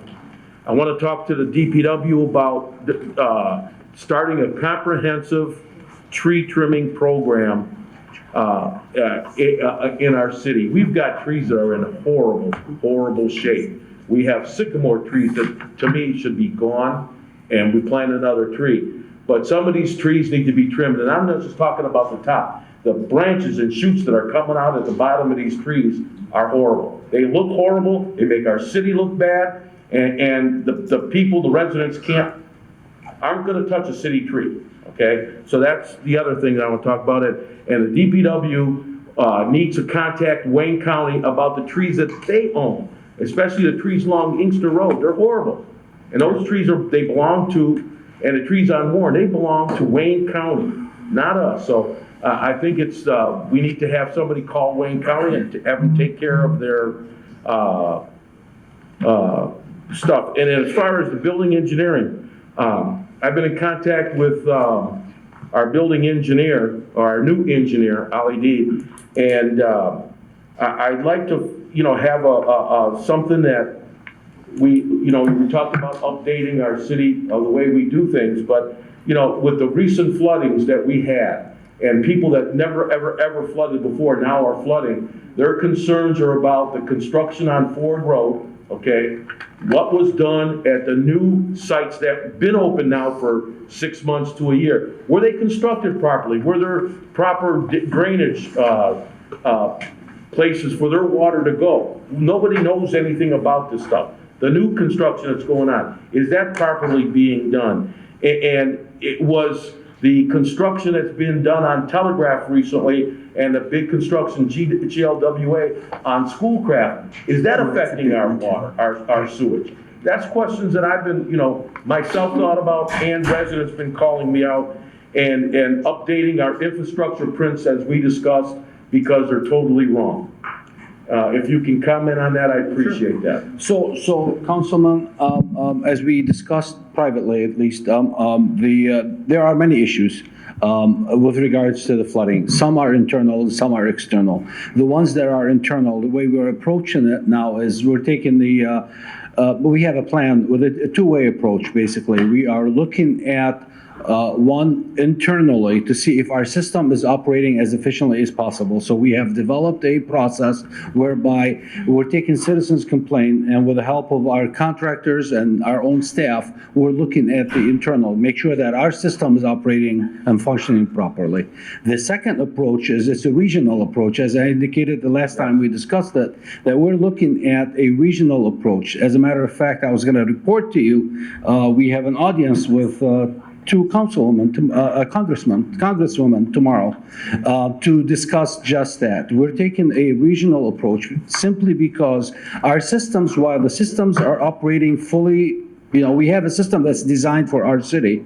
Our systems, we are on the lower and the middle watershed, so we're receiving flow from adjacent communities, and we're not unique. I mean, the rest of the communities around us are basically facing the same issue. Their systems, if you were a separate community with your own system, you're designed properly, but we have a flow runoff from adjacent communities. So we're looking at that approach as well, and we'll be coming back to you to report, because this is moving quite fast. But again, the question that I'm going to ask, are the construction that's been going on and has gone on along the Ford Road corridor, were those done properly? Do we have the sufficient prints to say, yes, it was done properly?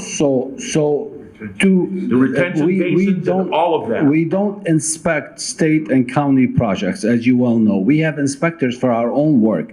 We are working with adjacent, with other communities like MDOT or Wayne County or, other authorities to make sure that, screens are put on the, catch basins to prevent, a flow into it. But we don't normally inspect them, no. Well, the thing is I want to know, as a resident in the city, as a citizen and as a council people, that I can tell the residents that these buildings were built properly.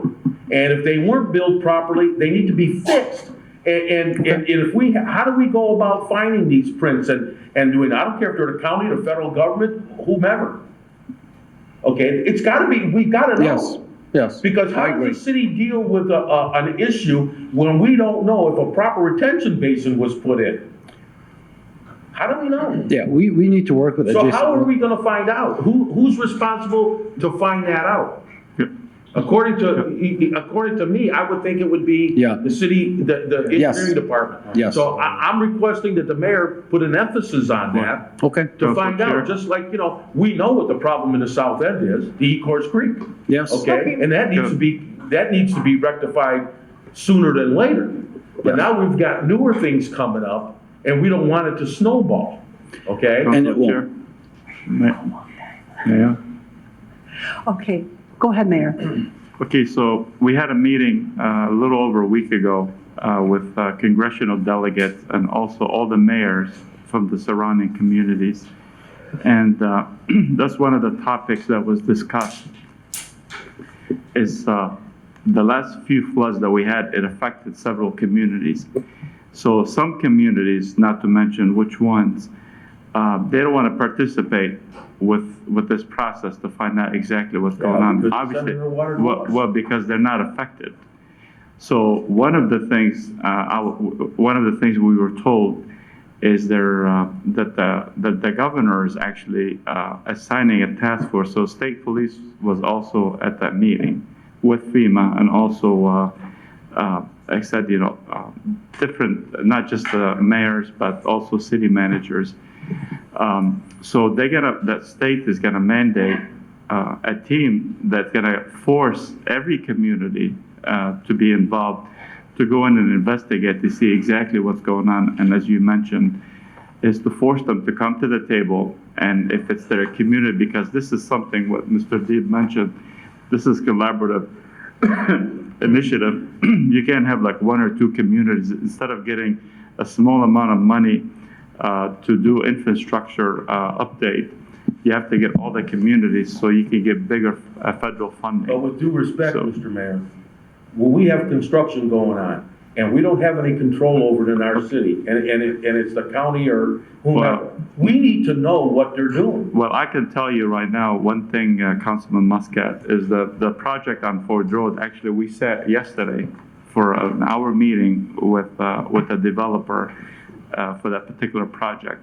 And there's gonna be money that we have to deviate from whatever that was projected in the past to make sure that we don't have issues with. Well, what about the ones that were just Well, this is recently built something, before? well, this is something that we're going back to the state. So this is a state level that has to require everybody getting together, and they have to assess everything. Because if people were cutting corners, it doesn't help anyone. No. Doesn't help the north end, doesn't help the south end, east side, west side, doesn't help anybody, okay? I agree with you. Again, you know, I have not seen this level of participation in a long time. Well, but I just want to put on record that we need to find out, we need to know what went on, how it was built, and go from there. Because, hey, I remember when they built the Heights Shopping Center, and everybody on Midway and Dock State are flooded like the Dickens,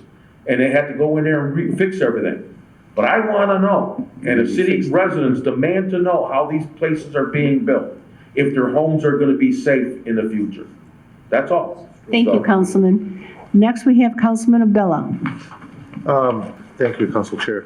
Just want to give the residents just an FYI. We received an email from GLWA, the Great Lakes Water Authority, and they're doing an investigation, and I'll just say it publicly, I don't have much confidence in them. And the reason I don't have much confidence in them is at the end of the day, it's the results. They were in charge, and the results were not good in the last couple of weeks. But either way, I'm just going to at least state it, and maybe I don't know if we could align with their investigation. I'm not sure, but I just want to state just quickly 2-3 sentences as far as what they are doing. They currently have 2 investigations being conducted, as is done.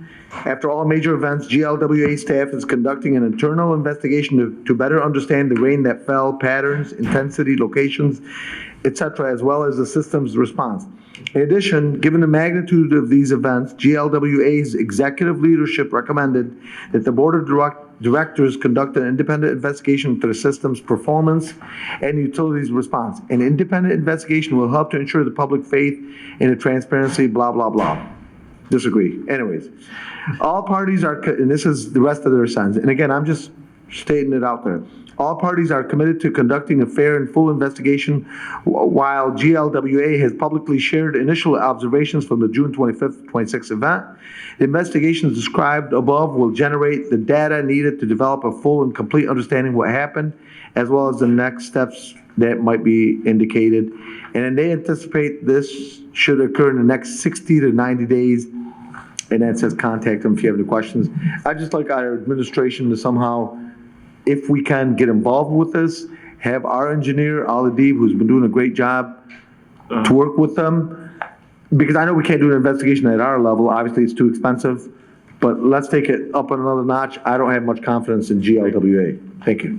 Thank you. Councilman Baydoun? I believe the mayor had a question. No, I was going to address Councilman Pro Tem. So again, like I said, you know, we are meeting periodically now, at least every other week.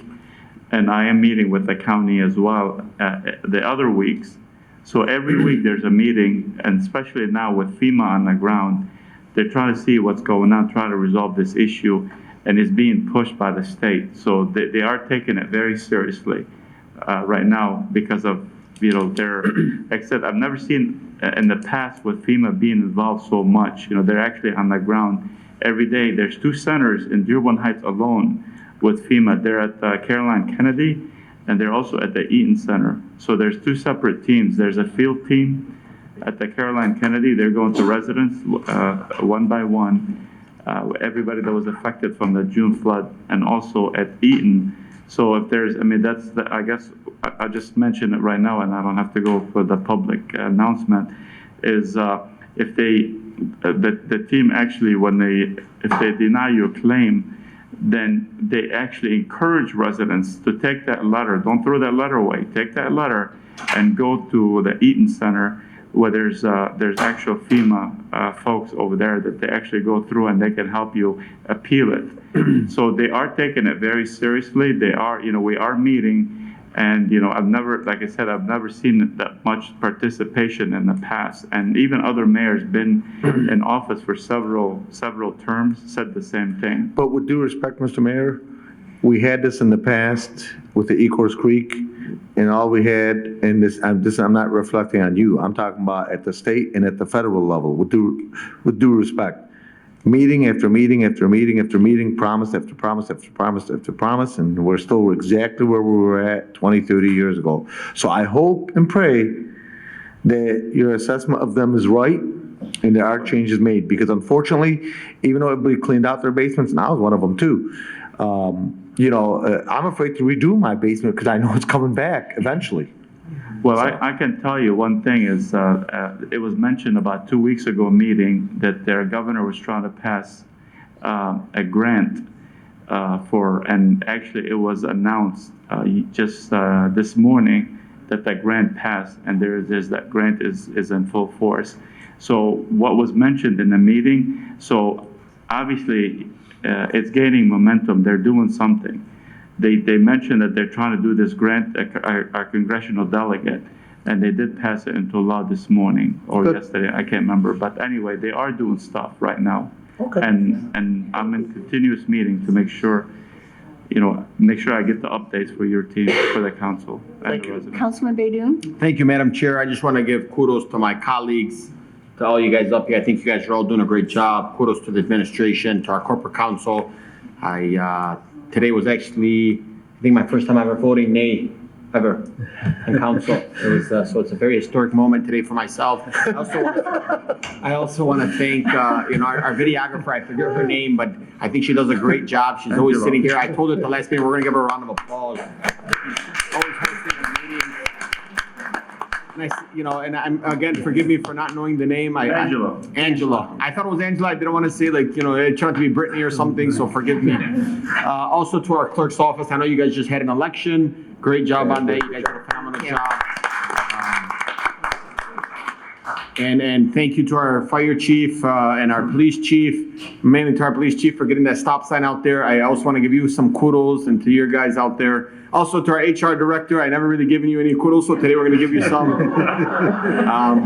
And then, you know what, and the purpose of it, and to our treasurer, I'm not going to forget Lisa, happy belated birthday. And so, and I just want to say this to all you guys. Today's meeting was stressful. I saw my wife was in here today. It's her second attending meeting, and I could tell she was a little embarrassed because I said I was embarrassed, and so she got up, and I can only imagine what she was thinking. And honestly, this doesn't. Did she leave? She did. She left. She didn't leave me though. She's still. Oh, she's still here. Wow! I had no idea. I had no idea. She's actually still here. You know what? I will just. You're in trouble now. I will just end this with, you know what? I just want to bring some shine into this room today. I just feel like things were very stressful. I think a lot of people got things off of their chest. It's okay sometimes to get things off your chest. Councilman Muscat does it all the time. And I don't know if that's a dig or that's a... It's a compliment, I promise you. And I just want to thank you guys all. I just want to bring some joy, some happiness. We're all great people on here. You guys were all elected from A to Z.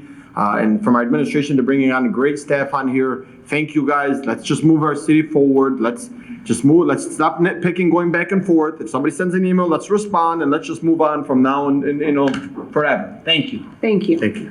Any other comments from the council members before we move on? Madam Chair. Councilman Constant? Thank you, Madam Chair.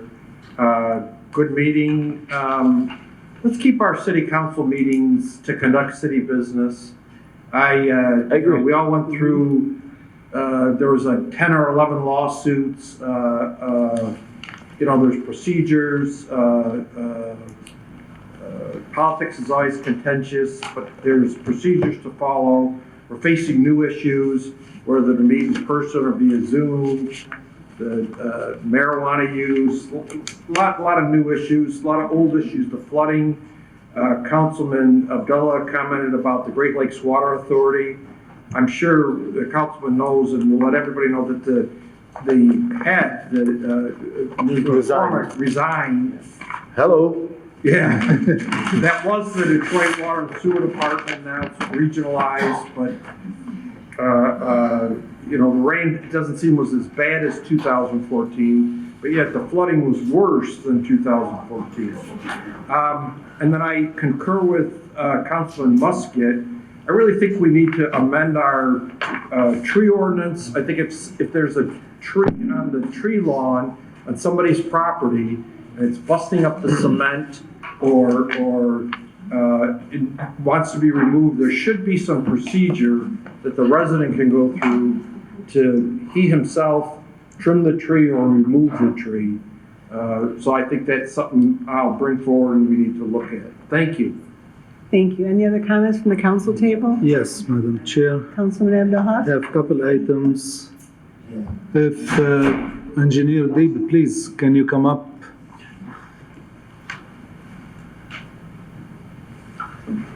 Sure. Did we have any specification for the water meters from the previous director of DPW? No. Okay, are you working on the new ones and how Yes, you sir. are basically picking So for what our we're residents? trying to do is to look for the best in class, since we sort of moved from, what we currently have is an old, very old system that you can't find replacement parts for except eBay, or you can cannibalize some of the old parts. So I don't have a whole lot of trust in what we currently have. And I know from investigating other communities, and we just hired a couple months ago a water operator who handles actually other cities, and some of those cities have state-of-the-art systems. So we're looking and evaluating to skip from the 19th century to the 21st. So we're not looking at trying to get something that. But what I have to do is make sure that on the technology side we can accommodate the 21st century. So we are looking at the meters that are remotely operated. They're calibrated. You can actually download the data on regular basis via cell phone towers. We're looking at all of that before I come back and say I need to use some of that money. So it will be all updated and it will be phased in, but the system will be a lot more accurate than what we currently have. Based on your research and the number of homes we have in the city, is the $9 million enough? I believe so, yes. You do believe so. Okay. Thank you. Madam Chair, Sure. I would like to bring resolution next meeting to select subcommittee to review the charter. So I think corporate counsel is working on it, aren't you? I would like. For direction on that? Yeah, I would like, if you can write a resolution, we can submit it to. You Right. can contact me, I'll put together something I give you after permission, yourself. Colin. Okay, thank you. Thanks. Okay. Because we Any all other- agreed on the review of the charter, and I like to start on it immediately. Then we can talk about it and I'll prepare whatever the paper. Thank you. Okay. Thank you. Okay, any other comments from council members before we go to public announcements? Madam Chair, can I do it now or do you want me to wait? Go ahead. Okay, I just want to do a very heartfelt thank you to everyone in the city, including our building maintenance department for doing all the delivery of all the election equipment, the ordinance department for trying to keep track of what was good and what not, our police department for being there to escort me and to keep everything safe in the city, Parks and Rec Department, Director Constant, we use our AV board down at the Richard A. Young Center. Mike Henniger, Brian Haddad came and helped bring the ballot bags in. Comptroller's office, Nikki for getting our election workers checks out right away. HR for trying to solicit more workers for us, and our emergency manager for bringing over some gummy bear and worms for our office. And of course, I couldn't do it. Ray Muscat, all of our workers, I can't forget all of our workers. We know it's a long day. It's very, very detailed, right? You had fun. And of course, the clerk staff, we could not do that without all the support. I mean, it starts at, not just that day, it starts at 5:30 that day and goes until I know I left the office at 1. But all of the time leading up to getting all the ballots out, getting all the applications. And we have an awesome team, and I'm so glad to be part of it. To piggyback on the city clerk, What's that? I wish that everyone would volunteer at least one time You to see how this system really works, and it does work. That people come in and say the pens that we're giving them were invisible ink. You know, and they're gonna take away their vote. I can get on it. And, you know, I can open get up a going. ballot box down at the bottom and everyone is marked. Yep. They need to come in here and see the process of what Absolutely. everyone goes through to assure everyone that our elections are fair and done legally and properly. And that goes to the clerk's office for doing all of that, and I thank you. Thank you, thank you. I mean, we timestamp everything in too, even leading up to the election. We all follow the the rules exactly right to the Exactly. And you know T with what? If sealed anybody bags wants, and- bring it on. We have the paper ballots. If anybody, you can come and, I mean, not everybody can, but you know, I mean, if anybody said anything, oh, this is not right, we have the paper ballots and we Yeah, have a retention and we can period on actually it. show We them the can, I'm ballot sorry, that get they passionate voted on. about it. Well, I can tell you, I brought my dad in to vote because he never misses a vote, and he had voted in, let's just say, other countries in the past, and he loves this country like no tomorrow. But he's getting older. As he's getting older, usually he used to do this on his own. I had to go with him and walk him through the whole process. And I can tell you, all your volunteers and workers during this, just step by step by step, and the questions that they asked me, trying to help them, the questions they asked him, they were all not only fair, objective, friendly, and then when my dad was all done, he felt so good about putting in his vote. As he should. And I didn't say anything to him. He said, "Well, who do I?" I said, "You do your own thing. I'm just helping you, making sure." But at the end, my favorite words was he said, "God bless America," because he loved it so much. So Dad told me that. Thank you. Okay. Councilman Abdullah's next video for his campaign election, it's going to say, God bless America. That's right. Always God bless America. Always. Okay, next I'm opening it up to public announcements. Good evening, council members. I just wanted to put my perspective on item 8A as the administrator.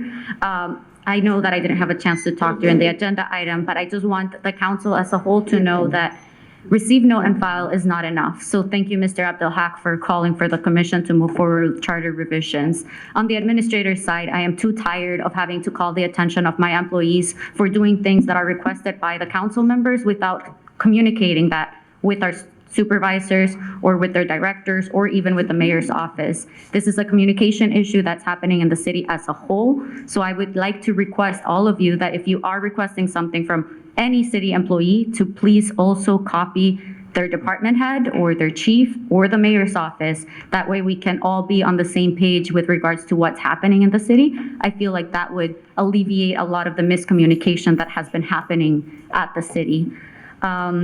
I would also like to call to your attention that there is a path of calling the attention to some of our employees. I felt like today's attack towards one of the directors was completely out of place, and he is one of my directors, and I feel offended that he had to hear that. And this is not the first time that it has happened to one of our directors. It also happened to, I'm sorry to say it, but our treasurer in the past. It is very offensive. If you have an issue that deals with the personality and the attitude that the city employees are having, please go to the HR director. They have the tools to deal with that, do an investigation to see the reality of that. But in my opinion, it was a defamation of character that was not called for in this setting. And I would just like to remind you that you are the ones that are in power. You are the ones that are the elected officials.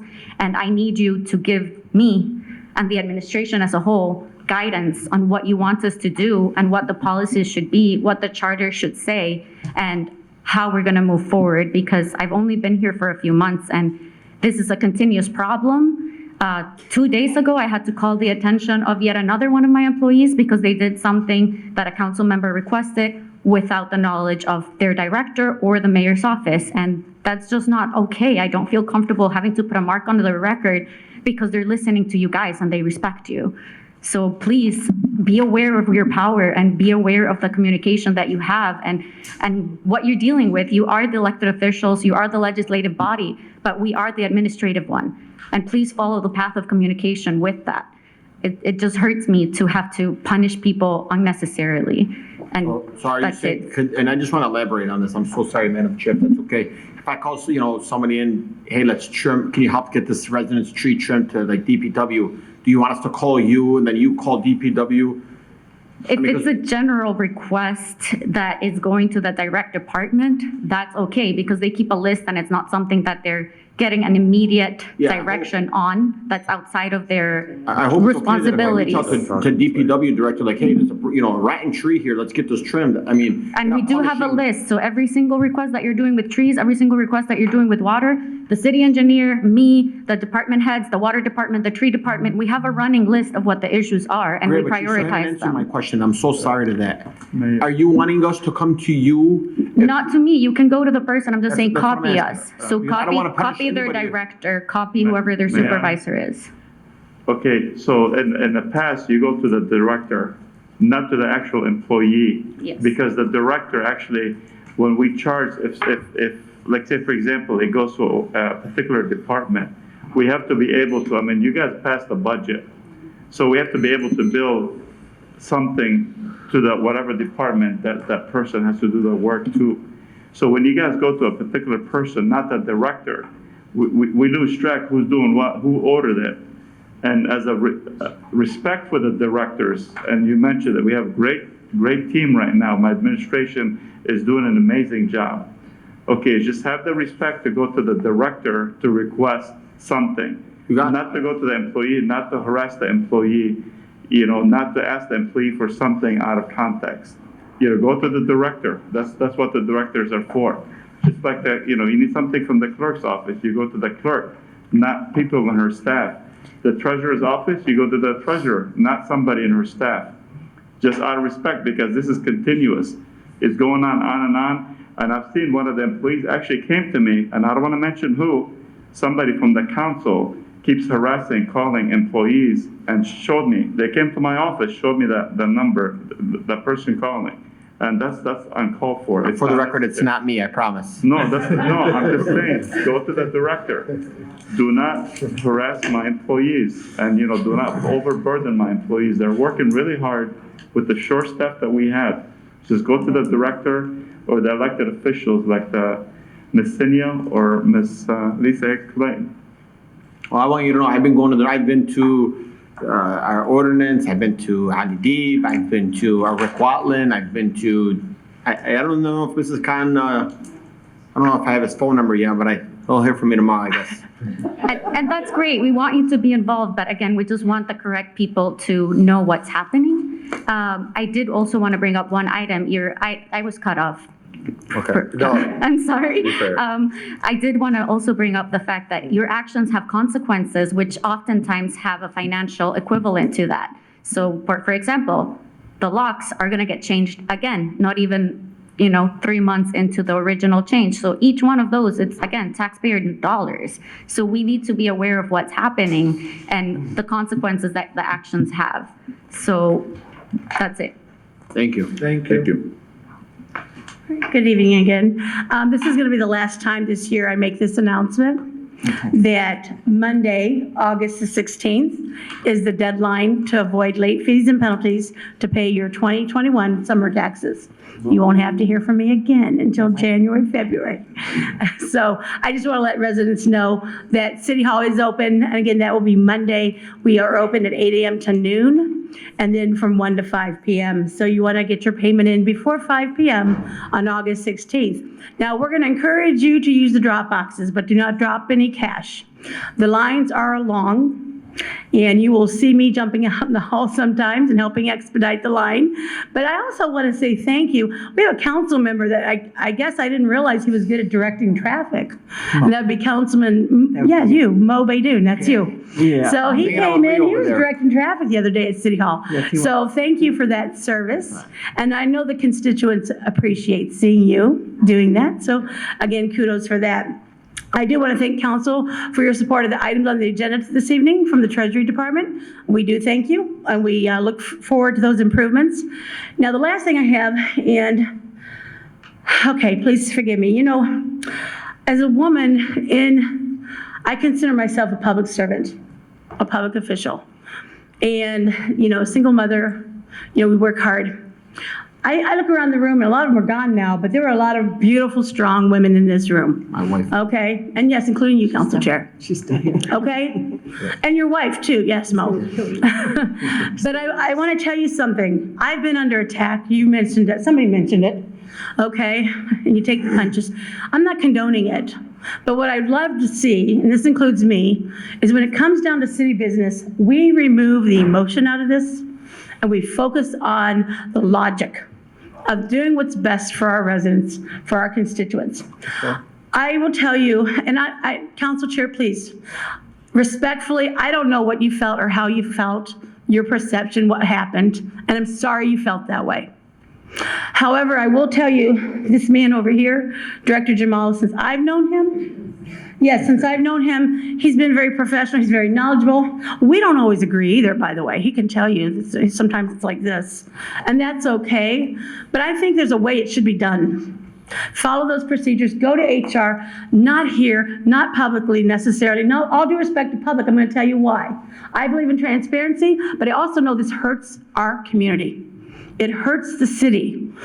And I'm fearful moving forward what it looks like, so please. And I want to be respectful to everybody's opinions and feelings. But please remember, we as elected officials, we must be held to a higher standard. Thank you. Thank you. Thank you. Hello. I want to chime in with Mo Baidoon, Councilman Baidoon, about bringing a little sunshine in the room. So I just want to remind you that this Saturday we have our city garage sale at the Canfield Community Center, and it runs from 9 to 4. It is outdoors, so it is a COVID-friendly event. And then we also have coming up our next concert, August 26th, at Warren Valley Golf Course. It's been a long meeting, so I'm going to just tell everybody that you can find all of our information on the city website and our Parks and Recreation page. But if I could have the mayor come up for a minute to help me give an award. He left. Okay, I'll have to wait till the next meeting. You have to be surprised. Wait, show the playscape. Show the playscape. No. Show what? Oh, I can't show you because Come on. he'll lose the surprise. Okay. How does Councilman Abdullah know about it and I don't? I tested it. Good evening, Mayor. Good evening, Council. I hate this guy. I just want to let everyone know that the Dearborn Heights firefighters are having their annual chili cook-off. It will be a week from Saturday, so that's August 21st. It's from noon till 6 at Parkland Park, at the lower section of Parkland Park. We're being conscious of COVID going back up again, and so we're going to set it up a little bit differently this year with some more social distancing. The tables won't be all jammed together. We're going to try to spread people out, encourage people to be vaccinated, and if not, to please wear a mask, except when you're eating your chili, of course. But it's a great event. I know you guys have all been there before. There'll be a helicopter, lots of great prizes, raffles. So please come out, and it's for a good cause. It's for the Great Lakes Burn Camp, and that's a camp, I think most of you are familiar, but it's for children that have been burned in fires. It's a camp for them where they have special counselors and special events, and so it's a really good deal. And we've been supporting it for years. We normally raise about $10,000 that goes directly to the kids for sending them to camp. So we hope to see you all there. Again, it's August 21st from noon till 6 at Lower Parkland Park. Thank you. Thank you.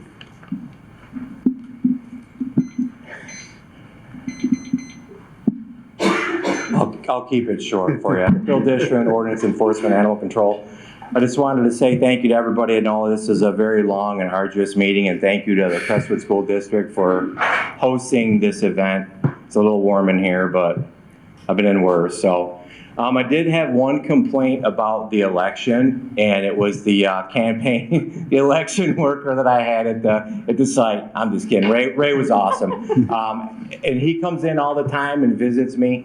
He's one of the guys that has a very open relationship with the ordinance department, and actually every time, he'll tell you this, every time he comes in, I offer him a shirt. But they're so short-staffed, and I appreciate you bringing that up. Just a couple reminders. We are short-staffed, doing the best we can with what we've got. We saw the bill on the agenda tonight that got paid, court order. We're working hard, doing the best we can. I just wanted to remind people, if there are signs out, just in general, they're not supposed to be ever between the curb and the sidewalk. I don't care what kind of sign it is. If it's a campaign sign, they're supposed to be gone now. They're only supposed to be out 30 days before the election, which is November 3rd, correct? Second? So 30 days before they're allowed to be put out. So if they're out now, they're in violation. I haven't had the manpower to get as many as I wanted to, but it's an issue. I haven't had many complaints on it, but I've seen some. So just get them pulled if you could. I'd appreciate it. Like I said, if there's signs in between the curb and the sidewalk that they're not supposed to be there at all. I don't care what they are. So just a reminder. So again, working hard, cut your grass, clean up your property. The citizens can do a lot of the work for us by helping us out.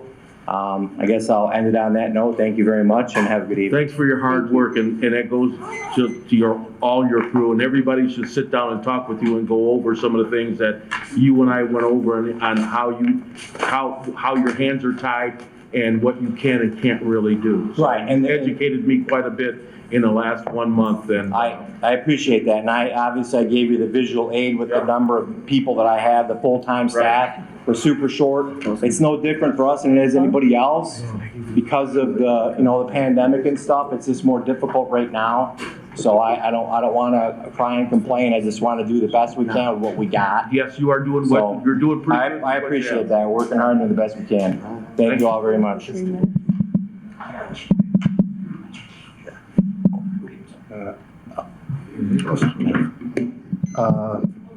I need the microphone because it's how it's being recorded, but in reality, my voice doesn't need a microphone. I used to lecture in halls with over 100 people, teaching them without a microphone. I used to be a part of operation that have a lot of noise manufacturing, so I didn't really need. I used to talk very high. Let's put it this way. First of all, I agree with Council Pro Tem, God bless America. That's right. Always. A public announcement. When we do take the oath, we take the oath for the Constitution of the United States of America, not to the person. When you are a public official, that's what you do, whether appointed or elected. Whether you are volunteer, whether you are for pay. And the greatest thing about this country is the civil right, the protection of the individuals, which all of us, including the ancestors of us, came here for, because we have respect for our individual rights, our individual dignity. It's belong to you and your God. I just want you to know about something that I personally accomplished in the city the second day I was here in the city. I was presented with an application, the application of the city. The employment application of the city was in violation of the state governor executive order protecting the women's, their pay, I immediately took my action and communicate and actually advised our human resources to change it because it's in violation, and she did immediately. I see your yellow, Mr. Abdelhak. I am requesting kindly from the council chair to extend my time because emotionally I need to talk about this. Another 2 minutes, if you don't mind. The council can approve it or disapprove it. But I Go approve. ahead. Thank Already you. said. Thank you. So the city human resources is here. She can come over here and testify for that. Protecting the women's right and respect for the women comes from my deep culture. Respect to my sisters, my mother, my wife. It doesn't come because I wanted to sell it to the people to like me or don't like me. When you are with God, you have no fear for nobody. So I respect women's because this is how I grow up. This is how I'm being cultured. I protect the right, not by talking about it. The truth is not about talking, the truth is about actions. And this is the action I did that protect the women's employees of the city to be protected and to get their equal payment. And the mayor will testify for that. Even though it wasn't my duty, it was part of my duty for the compliance and the budget that there will be money to give and to propose, to make the payment for women who are working in the city equal to everybody else. So I take it very articulate when it comes to my reputation and specifically about accusations from somebody I've been friend with for almost 3-4 years. We did a lot of things together. Never heard from you, Madam Chair, other than good word. Our conversations, our relations are professional. I can bring or request subpoena for all my communication with you on the phone. With the presence of the mayor when we had our meeting. Nothing. Okay, I'm sorry. I've never, yes, thank you, I will. I never disrespect you. Thank you. If I did raise my voice in a situation where I usually do when I have the microphone, when I have my position, I apologize for that. But for you to accuse me, Your time is up, sir. Thank you. Thank you. I will talk when the And public. I would like to talk to you outside of here. Maybe tomorrow? Madam Chair, all what I need from you is an apology for that accusations publicly, since you accused me of that publicly. Other than that, I have no other than respect to you. I will never respond to your comment because your comment doesn't affect me. It doesn't affect the people who knows Very me. sorry, but your time is up, and I will ask you to read the, Is everybody done with I think public that, announcements? do we have anybody for public comment? Yes. Okay, well, before public comment, we do need to read a disclosure. Okay. Although the scope of things that may be spoken about under comments is extremely broad, a person's speech and actions while addressing the council during the comment section of public comment are not without limits. In addition to any other applicable legal requirements, a person shall not engage in profane, obscene, or criminal speech or actions while addressing the council during the comment section of public comment. Moreover, a person shall not commit a breach of peace while addressing the council during the comment section of the public comment. The procedure for addressing the council during the comment section of public comment shall be as follows. Any member of the public who wants to address the council shall begin doing so by stating his or her name, the street he or she lives on, and the municipality in which he or she resides. He or she shall have up to 3 minutes to address the council. And we have a timer going up there, right? Okay. He's got it. Yes. Van White, yep. Mr. Watchman.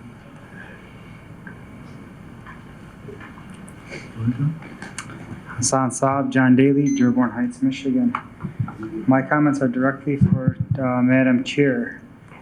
My comments are about the comments on Facebook from your boyfriend/attorney about the racist comments he made about black residents in the city of Dearborn Heights. Is that something you agree with? That Are is you okay nothing with that I agree with, and I don't see any evidence of that on his Facebook, Oh, he so deleted them. We have, you can delete That's anything off okay, because Facebook, you know but what? everything is saved. Second, I have my own beliefs, and he's his own person.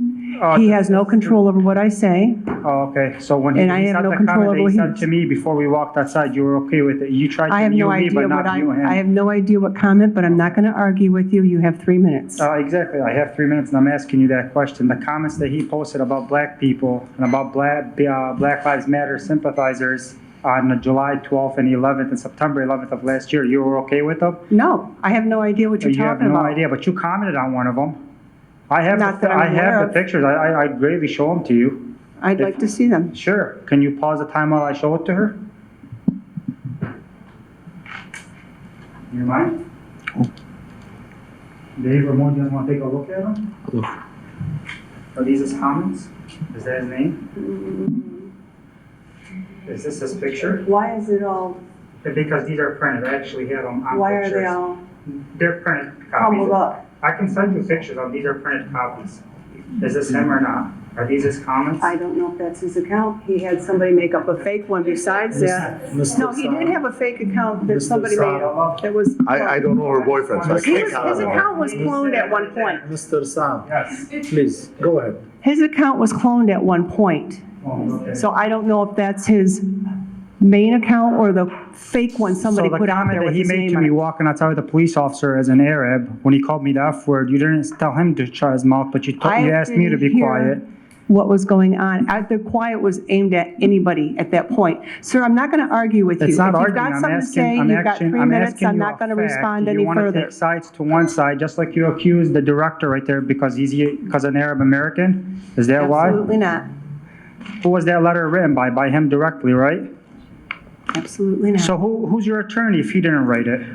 I'm not going to answer. I'm just. Okay, you guys are, I mean, it's public information. You have to actually have an attorney. You're paid by the residents. Who represents you? Well, I can have an attorney reach out to him.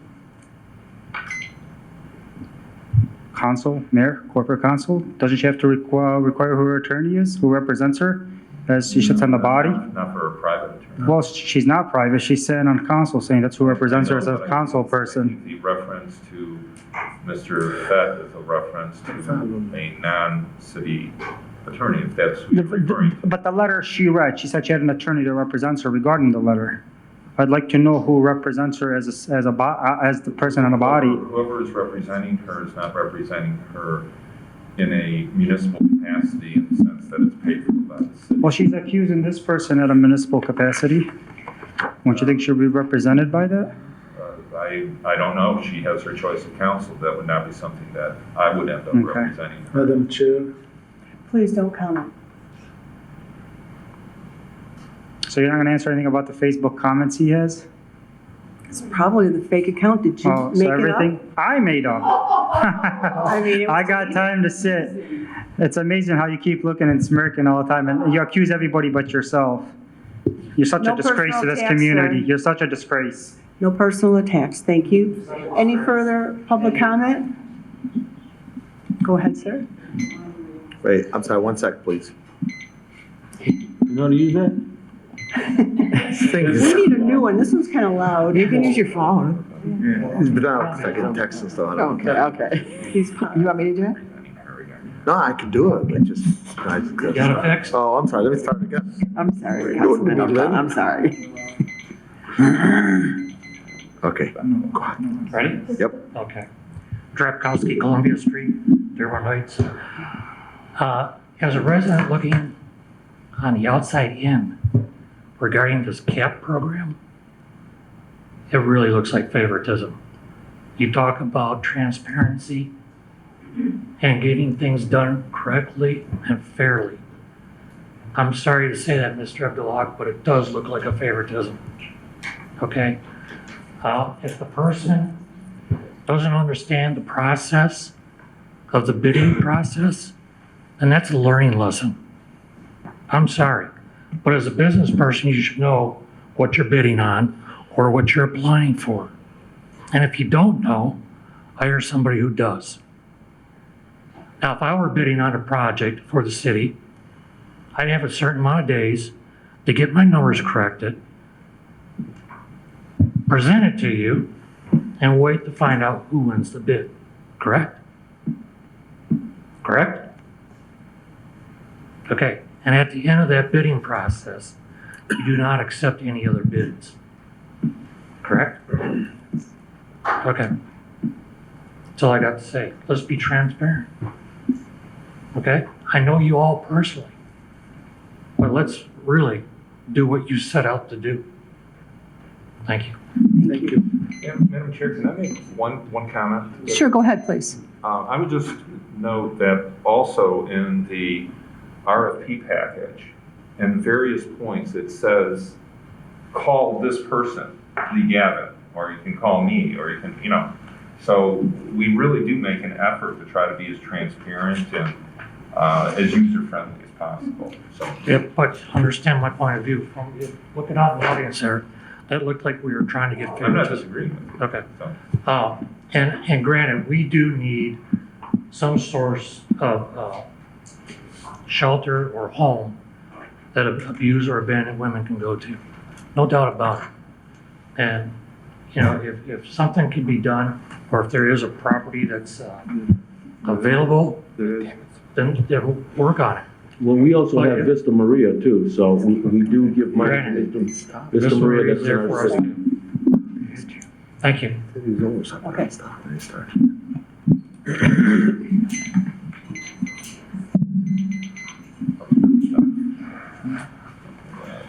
Hello again. I'm Rachel LaPointe, 4119 Merrick, Dearborn Heights, and I am just going to read from the City of Dearborn Heights Policies and Procedures Manual, number 502-23, and it's part of Section 2, which this is the Maintenance of Order section. All members of the council shall accord the utmost courtesy to each other, to city employees, and to members of the public appearing before the council, and shall refrain at all times from rude and derogatory remarks, reflections as to integrity, abusive comments, and statements as to motives and personalities. So this is what council members are not supposed to do. Councilmen or women shall confine their questions, skipping the rest of that, to the part where it says, if the chairman or chairwoman fails to act on violations of the rules, any member may move to require him or her to enforce the rules, and the affirmative vote of a majority of the council shall require the chairman or chairwoman to act. So it's just a gentle reminder from the Policies and Procedures Manual. Thank you.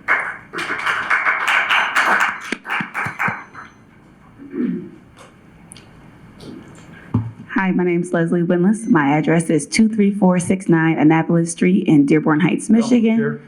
Just one moment, please. I see a lot of people coming up here and giving their physical address. All you should just give us is your street name and not your physical address. Oh, that's fine. Everybody knows where I live at.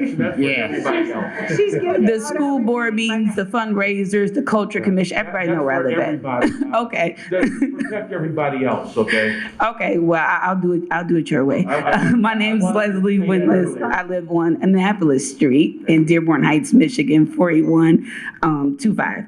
So I wanted to clarify my points about the streaming. So I know that it's streaming live today, but literally nobody would think to go to Dearborn.org to watch a Dearborn Heights City Council meeting. The part that I was bringing up is the ability to participate. So the people who are watching it right now live don't have the ability to speak during public comment on the agenda items or now. So what I was suggesting is that you guys use the Zoom that you're already paying for to stream it, where people can then participate, and that would include council members. I think the perfect example would probably be District 7, because they're the school district that is still doing it, and some of their board members have participated via Zoom, and the way they do it is they have devices. I've seen at least 3 council people who already had devices in front of them, so you guys are already like halfway there. Right, Rotary Club does that too. Yes, so you guys can do it, and I would volunteer my service as I have with you, Chairperson, Councilwoman Denise Maxwell. I've volunteered and I've helped you with Zoom. I don't mind doing it. I will like literally sit up here so that it's just very important that for people who don't feel safe and who don't feel comfortable coming in person, they have an opportunity to voice their opinions. Theirs is no more important than mine is. I paused my time during this applause. No, I'm just playing. I'm just playing.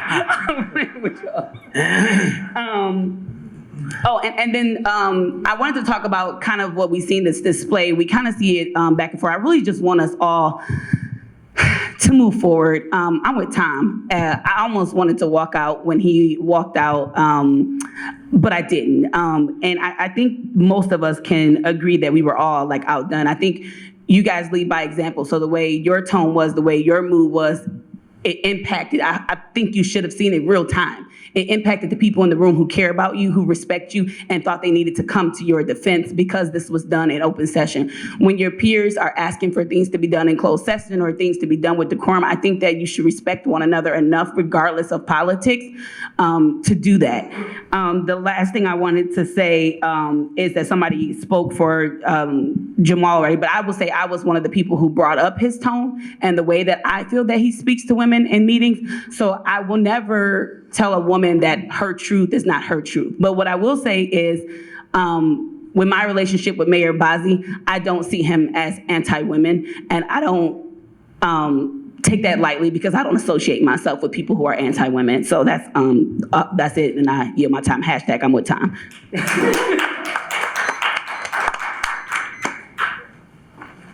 Hello, my name is Jim Fett, presently of Sarah, Pinckney, Michigan, shortly Claremont, Dearborn Heights, Michigan. I didn't see your little Facebook page that you captured, but I know one thing. I'm no racist.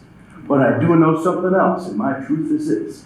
BLM is a terrorist organization. Their assumption is that law enforcement... Madam Chair, point of order. How are they going to kill a police officer? That's correct, okay? Excuse me, I have a civil rights... address us.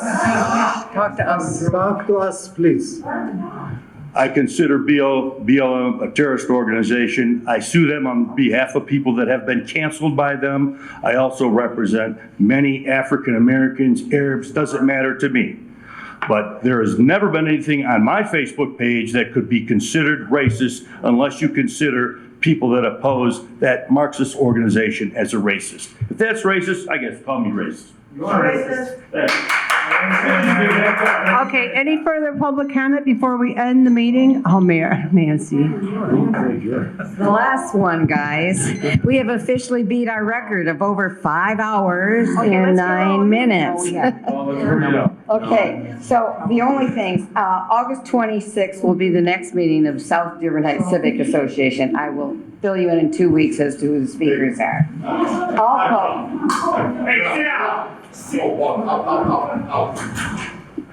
Also, let you know that Tom Winslow and I will be leading the Ecorse Creek Commission appointed by the mayor. We will have a meeting later this month as well. We will fill you in on what transpires. Actually, fantastic thing that Kim put together last week. I was approached by 3 women who wanted to know what's happening with Parkland Park usage.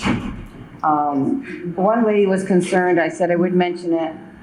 Apparently, the tables have been taken out and so forth. We're not really using the park the way we should. And I told her I would mention that. So I know we're going to have a chili cook-off. Hopefully, we'll get it back to working. And that was one of her concerns. Another thing I have, and this may affect your newspaper, is the fact that we have FEMA people at Eaton Center. They have been there working 7 days a week, 12 hours a day, and people aren't going there. They're going to Dearborn instead. And what I just noticed in the paper again this past Sunday is Dearborn is mentioned, Dearborn Heights is mentioned. Pressing guy? Yes, Zero. pressing guide. Okay, that would be Dave Herman. Right. And he's had some vacation time, and he's had some very light papers. But I'll, see me after the meeting, I'll give you Dave's email. I think I have. Okay, but that was a concern that I wanted to bring forward, that we want some equal time so that the female people can be.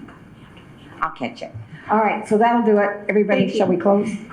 Any further public comment? Move to adjourn. Support. Supported by Councilman. All those in favor say aye. Aye. Meeting adjourned.